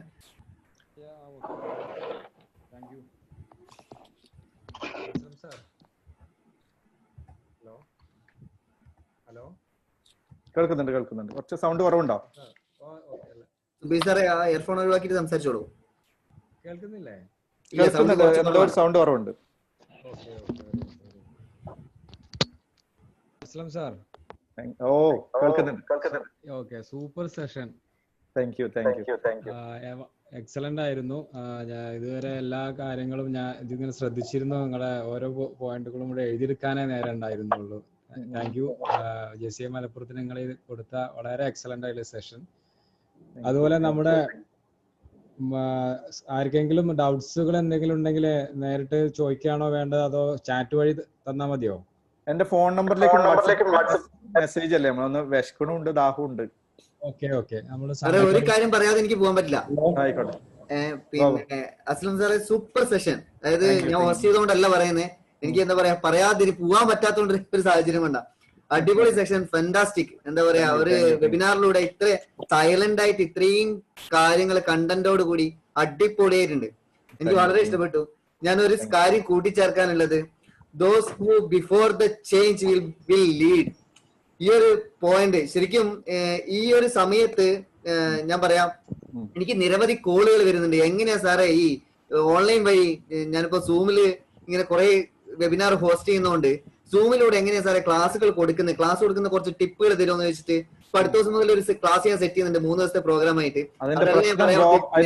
ഗോകുമാറിനെ ഒരു ചീത്തപ്പേരുണ്ട്, ടെക്നോളജിയിൽ വിദഗ്ധനാണെന്ന്, അതുകൊണ്ടാണത്. അല്ല ഇത് അതാണ് അതിൽ ഞാൻ പറഞ്ഞു വരുന്നത് എന്താ വെച്ചാൽ, ഈ ഒരു കാര്യം മുമ്പേ കണ്ടിട്ട് ഇന്നിപ്പം ലീഡ് ചെയ്യുന്നത്, ഓൺലൈനിലൂടെ ക്ലാസ് കൊടുത്ത് ലീഡ് ചെയ്യുന്ന ബൈജൂസ് ആപ്പും കൂടി സാർക്കൊന്ന് എന്ത് ചെയ്യായിരുന്നു മെൻഷൻ ചെയ്യായിരുന്നു ഞാൻ പറയാണ്, കൂട്ടിച്ചേർക്കാൻ. ബൈജൂസ് ആപ്പ് പക്ഷെ നമ്മളെ അത് മാത്രല്ല കുറെ സംഗതികൾ അതിലുണ്ട്. പക്ഷെ ബൈജൂസ് ആപ്പ് പറയുമ്പോൾ നമ്മൾ ബിസിനസ്സിലേക്ക് അങ്ങനെ പോയിട്ടില്ല. കാരണം സുബീഷ് ബാബു എന്നോട് പറഞ്ഞു, ബിസിനസ്സുകാർ മാത്രല്ല ടീച്ചേഴ്സും ഒക്കെ ഉണ്ടാവും, സ്റ്റാഫ് ഒക്കെ ഉണ്ടാവും, അതുകൊണ്ട് ബിസിനസ്സിലേക്ക് വല്ലാതെ ഓവറായിട്ട് പോകണ്ടെന്ന് പറഞ്ഞുകൊണ്ടാണ് ഞാൻ ഈ ആപ്പ് മാത്രം പറയായിരുന്നത്. അല്ലെങ്കിൽ തന്നെ ഒരു ബിസിനസ് ലെവലിലേക്ക് പോയോന്നൊരു സംശയമുണ്ട്. ഇന്നത്തെ എല്ലാ ടീച്ചേഴ്സ് ഇപ്പൊ ഏറ്റവും കൂടുതൽ കോൾ ചെയ്തുകൊണ്ടിരിക്കുന്ന ടീച്ചർ ഇന്നിപ്പം എന്താ പറയാ മാറാൻ അതായത് എപ്പോഴും മാറാൻ സാഹചര്യങ്ങൾ എന്താ പറയാ പ്രഷർ ചെയ്തുകൊണ്ട് മാറാൻ തയ്യാറാവുന്നല്ലോ. ഇന്നിപ്പോ ആ ഒരു സിറ്റുവേഷനിലല്ലേ. പക്ഷെ ബൈജു എന്ത് ചെയ്തു വെച്ച് കഴിഞ്ഞാൽ അതിന്റെ മുമ്പേ കാലത്തെ ഉൾക്കൊണ്ടുകൊണ്ട് മാറാൻ റെഡി ചെയ്യുന്നില്ല. കറക്റ്റാ. പക്ഷെ അതില് നമ്മൾ അറിയാത്ത വേറെ സംഗതി ഉണ്ട്. ഈ ബൈജു ആപ്പിനെ കുറിച്ച് നമ്മൾ ട്രെയിനിങ് ഒക്കെ പറയെങ്കിലും ഈ ബൈജുവിന്റെ അതുപോലുള്ള ആപ്പ് അതിന്റെ മുമ്പ് വന്നിട്ടുണ്ട് എന്നാണ് പറയുന്നത്. ആപ്പിന്റെ പേര് ഓർമ്മയില്ല. ആപ്പ് ബൈജു ഒരു മാറ്റം കൊണ്ടുവന്ന ആളൊന്നല്ല, ബൈജു ഭാഗ്യം കൊണ്ടും കൂടെ രക്ഷപ്പെട്ടാണ്. നമ്മൾ ട്രെയിനർമാര് വലിയ തള്ളായി പറയെങ്കിലും തീർച്ചയായിട്ടും ബൈജുവിന്റെ അതേപോലത്തെ ആപ്പ് വന്നതാണ്. പക്ഷെ അത്ര ഹക്ക് ഉണ്ട്. എന്റെ അടുത്ത സുഹൃത്താണ്, നമ്മളെ ചങ്ക് ബ്രോ എന്നൊക്കെ പറഞ്ഞ ഹക്ക്. നിങ്ങളെ ചാപ്റ്ററിൽ അല്ലെങ്കിലും ഹക്ക് എന്തെങ്കിലും 2 വാക്ക് പറഞ്ഞോ. ഒരു ട്രെയിനറാണ്, ഭാവിയിൽ വളർന്നു വരാനുള്ള ട്രെയിനറാണ്. Good evening. ചാപ്റ്ററാണ്. അതെനിക്കറിയില്ല. വേറെ ലെവലാണ് ആള്. ഓക്കെ, എന്തായാലും ഞാൻ ക്ലാസ്സിൽ ഇരിക്കാൻ പറ്റിയെന്നുള്ള വലിയൊരു ഭാഗ്യമായിട്ട് കരുതുന്നു. കാരണം ഒരുപാട് പ്രാവശ്യം ഒന്നുകൊണ്ട് നെറ്റ് പ്രോബ്ലം ഒക്കെ ആയിട്ട് ഇതിൽ കയറാൻ കഴിഞ്ഞിട്ടില്ല. കേൾക്കുന്നുണ്ടോ? കേൾക്കുന്നുണ്ട്. ഓക്കെ, എന്തായാലും തകർത്ത് തിമിർത്ത് പൊളിച്ച് എന്നൊക്കെ പറയില്ലേ, ഞാൻ പ്രതീക്ഷിച്ചില്ല ഒരു ആളുകൾക്ക് കൊടുക്കാന്ന് പറയണം. അതാണ് പിന്നെ ആ ഒരു അസ്ലം സാറ് അല്ലല്ല, ഒരു വട്ടം കണ്ടാൽ അസ്ലം സാറെ വിടൂല എന്നല്ല. ഞാനും അസ്ലം സാറ് യാത്ര ചെയ്തപ്പോ തന്നെ പിന്നെ ആ വ്യക്തിയോട് നമുക്ക് പ്രത്യേക ഒരു അടുപ്പം വരികയാണ്. ഇന്നത്തെ ക്ലാസ്സിൽ തന്നെ ഒരുപാട് ഞാൻ മിക്ക ട്രെയിനേഴ്സിനോട് പറയും, നിങ്ങൾ ബിസിനസ്സുകാരെ കുറിച്ച് കൂടുതൽ പറയും. കാരണം ഈ ആഫ്റ്റർ കൊറോണയ്ക്ക് ശേഷം എന്താണ് എന്നുള്ളത് ഭയങ്കരമായിട്ടൊരു വ്യാകുലതപ്പെട്ടിരിക്കുകയാണ് ബിസിനസ്സുകാർ. ടോട്ടലി എല്ലാവർക്കും അറിയുന്ന കാര്യമാണ്. ഇന്നെന്തായാലും ഒരുപാട് കാര്യങ്ങൾ പറഞ്ഞു തന്നു. കാരണം മാറ്റത്തിന്റെ കൂടെ നിങ്ങൾ മാറണം എന്നുള്ളതാണ്. മാറ്റത്തിന്റെ മുമ്പ് മാറണം. മാറ്റത്തിന് മുന്നേ. Okay, thank you. അപ്പൊ നിങ്ങൾ അതിനൊരു ഉദാഹരണം പറഞ്ഞപ്പോൾ ടർഫ് ഉണ്ടാക്കാൻ ഞങ്ങളടക്കം കുറച്ച് ആളുകൾ കൂടിയിട്ട് ടർഫ് ഉണ്ടാക്കിയിട്ടുണ്ട്. ശരിയാണ് പറഞ്ഞത്. ഒരു കാര്യം കാണുമ്പോൾ അതിന് കൂടെ ചെയ്യില്ല, മാറ്റത്തിന്റെ കൂടെ ചെയ്യാം. തീർച്ചയായിട്ടും മലപ്പുറം ചാപ്റ്ററിന് എല്ലാവിധ അഭിനന്ദനങ്ങളും. ഇതുപോലുള്ള ബിസിനസ് ഓറിയന്റഡ് ആയിട്ടുള്ള എല്ലാം കൊണ്ടുവരണം. ഫാമിലി ഇതുപോലുള്ള ക്ലാസ്സുകളൊക്കെ വേണം. അതിലുപരി ഇതുപോലെ ബിസിനസ്സുകാർക്ക് ഒന്നും കൂടി കിട്ടുകയാണെങ്കിൽ വളരെ ഉപകാരം. എല്ലാവിധ അഭിനന്ദനങ്ങളും. ഞാൻ പ്രതീക്ഷിച്ചില്ലാതെ കിട്ടിയെന്നുള്ള, ഞാൻ അത്രത്തോളം പ്രതീക്ഷിച്ചു. അതിന്റെ ഉപരി കിട്ടാന്ന് പറഞ്ഞാൽ വലിയ സന്തോഷം.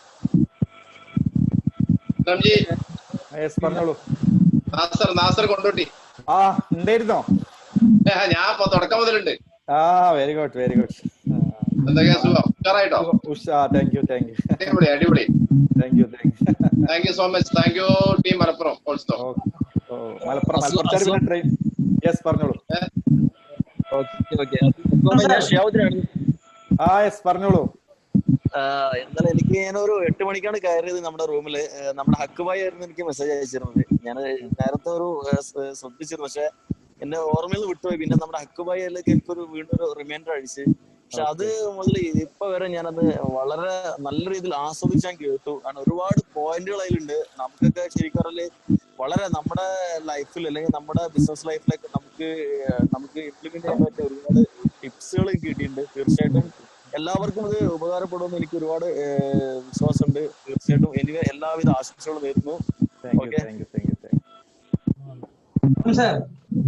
പറഞ്ഞോളൂ. കേൾക്കുന്നുണ്ടോ? ജംഷീദാണോ? നിലമ്പൂര്. മനസ്സിലായി. ജംഷീദ് പറഞ്ഞാൽ മതി. ഞാൻ സ്റ്റാർട്ടിങ് തൊട്ടുണ്ടായിരുന്നു. നല്ല സെഷൻ ആയിരുന്നു. Thank you. നമുക്ക് രണ്ടാം തീയതി നമുക്കുണ്ടല്ലോ. എല്ലാ പോയിന്റുകളും കേട്ടിരുന്നു. അതെ. അപ്പൊ രണ്ടാം തീയതി ഇനിയിപ്പോ ഈ പോയിന്റുകളൊന്നും പറയാൻ പറ്റൂല എന്നർത്ഥം. രണ്ടാം തീയതി നമുക്ക് കുറച്ചുകൂടെ നല്ല ബുദ്ധിമുട്ടായിക്കോട്ടെ. ഏതായാലും നല്ലൊരു വണ്ടർഫുൾ സെഷൻ ആയിരുന്നു. അത് തന്ന നമ്മുടെ മലപ്പുറം JCI മലപ്പുറത്തിന് നന്ദി പറയുന്നു. Okay, thank you sir. Wind up ചെയ്യാം. 9 മണിയായി. നിങ്ങളെ അഭിപ്രായങ്ങൾ വളരെ അതുകൊണ്ട് തന്നെ ആർക്കും ഓരോ വാക്ക് പറയാൻ സമയപരിധി ഉണ്ട്. അപ്പൊ ഒഫീഷ്യലി നമുക്ക് പറയുന്നതിന് വേണ്ടി പ്രോഗ്രാമിന് വേണ്ടി വളരെ ആക്റ്റീവായിട്ട് മുന്നിൽ നിന്ന് അയച്ച മൊയ്തു മാഷ ഞാൻ ഈ മൊയ്തു മാഷ വന്നതിന് ശേഷം കാണാൻ പറ്റിയില്ല. അവർ പരാതി ഉണ്ടെങ്കിൽ ശബ്ദം കേൾക്കുന്നുണ്ടോ? ശബ്ദം കേൾക്കുന്നുണ്ട്. ഇത് നമ്മുടെ പരിപാടി വളരെ മനോഹരമായിട്ടുണ്ട്. വളരെ മനോഹരം എന്ന് പറഞ്ഞാൽ അതിഗംഭീരം. പിന്നെ മുഖഭാവം പോലെ തന്നെയാണ് നിങ്ങളുടെ ഉള്ളിലുള്ള സംസാരം എന്ന് ഇപ്പൊ മനസ്സിലായി. അപ്പോ നമ്മുടെ ഈ പരിപാടിയില് മറ്റേ മലപ്പുറത്ത് JCIയുടെ പ്രോഗ്രാമുകള് ഒരുപാട് ആളുകൾക്ക് ഒരുപാട് ഗുണം ചെയ്തുകൊണ്ടിരിക്കുകയാണ്. ഇപ്പൊ ഒരുപാട് പ്രോഗ്രാമുകൾ നടത്തി. മലപ്പുറത്തുകാർ പുലികളാണെന്ന് പറയണ്ട. അതെ, പുലികളാണ്. അപ്പോ അത് ഈ സമയത്ത് ഇപ്പൊ വയലുകളും പിന്നെ കാര്യങ്ങളൊക്കെ സമയത്ത് ഇതേ ഒരുപാട് ആളുകൾക്ക് ഗുണം ചെയ്യുന്നുണ്ട്. ഇപ്പൊ നമ്മുടെ നാട്ടിൽ നിന്നൊക്കെ ഒരുപാട് പേര് കയറാൻ പറ്റുന്നില്ല എന്നൊക്കെ പറയുന്നുണ്ട്. അപ്പൊ ഏതായാലും നമ്മുടെ ഷമീർ ഭായിക്കാണ് ഞാൻ ആദ്യമായിട്ട് ഇതിന് നന്ദി പറയുന്നത്. കാരണം ഒരു പ്രസിഡന്റ് എന്നുള്ള നിലക്ക് പ്രവർത്തനങ്ങൾ വളരെ മികച്ചതാണ്. അതോടൊപ്പം തന്നെ നമ്മുടെ സുബീഷ് ഭായിനെ ഞാൻ മറ്റുള്ളവർ മുൻകടന്ന് സുബീഷ് ഭായിക്ക് ഒരു നന്ദി വെക്കുകയാണ്. കാരണം ഇതിന്റെ ഓൾ ഇൻ ഓള് എനിക്ക് തോന്നുന്നത് സുബീഷ് ഭായി ആണെന്നാണ്. എല്ലാ ഭാഗത്തെ ഓരോ ഘട്ടങ്ങളിലും സുബീഷ് ഭായിക്ക് സുബീഷ് ഭായിക്ക് നന്ദി പറഞ്ഞാൽ തീരൂല. പിന്നെ കോപ്പഞ്ച് പറയണ്ട. കാരണം ഒരു മനുഷ്യൻ എല്ലാ ദിവസവും കമ്പ്യൂട്ടർ നമുക്കിപ്പോ 3/4 മണിക്കൂർ ഇരുന്നപ്പോ ഇത്രേ പ്രശ്നമായി. പിന്നെ ഭാര്യ വന്നപ്പോ 2-3 പ്രാവശ്യം ദേഷ്യപ്പെട്ടു പോയിപ്പോ. അപ്പൊ കോപ്പഞ്ചിനെ നമ്മളെ കാരണം എത്ര ആളുകൾക്ക് പിന്നെ നമ്മളെ പദ്രുബായി പിന്നെ 4-5 പ്രാവശ്യം വിളിച്ചു പറഞ്ഞു പോയി. നമ്മളെ പദ്രുബായിക്ക് എല്ലാവിധ നന്ദിയുണ്ട്. അതോടൊപ്പം തന്നെ ഞാനിപ്പോ ഇങ്ങനെ വന്ന ആളുകളൊക്കെ ഇങ്ങനെ സ്ക്രോൾ ചെയ്ത് നോക്കി. ഒരുപാട് നമ്മുടെ മേലുള്ള നേതാക്കന്മാർ ഒരുപാട് ആളുകൾ ഇത് വളരെ സൂക്ഷ്മം വീക്ഷിക്കുന്നുണ്ട്. അവർക്ക് എല്ലാവർക്കും നന്ദിയുണ്ട്. അതോടൊപ്പം ഈ പരിപാടി ഇപ്പൊ കോപ്പഞ്ചി റെക്കോർഡ് ചെയ്യും. അപ്പൊ അതുകൊണ്ട് എല്ലാവർക്കും വളരെ നന്ദിയുണ്ട്. JCIയിലെ പ്രവർത്തക സക്കീർ ഭായിനെ വിട്ടുപോയതാണ്. എല്ലാവർക്കും കാണാൻ പോലും പൂതിയായി പോയി കാണാൻ. ഓക്കെ, എങ്ങനെ പക്ഷെ വളരെ ഇപ്പൊ ഞാനൊരു ലാസ്റ്റ് ഒരു വാക്ക് പറയാണ്. ഞാൻ ചെരുപ്പ് അത്ര വൃത്തിയാ സൂക്ഷിക്കാത്ത ആളാണ്. അപ്പൊ നിങ്ങളുടെ സെക്ഷനിൽ നിങ്ങൾ ചെരുപ്പ് വൃത്തിയാ സൂക്ഷിക്കണം എന്ന് പറഞ്ഞപ്പോ നമുക്ക് ജീവിതത്തിൽ പകർത്താൻ പറ്റിയ ഒരു മാതൃക ഇന്ന് എനിക്ക് പോലും കിട്ടിയെന്നുള്ളത് വളരെ ഇതുണ്ട്. അപ്പൊ ഓക്കെ, പരിപാടി ഗംഭീരാണ്. Thank you to all. Subeesh ഭായി പ്രസിഡന്റ് ഓക്കെ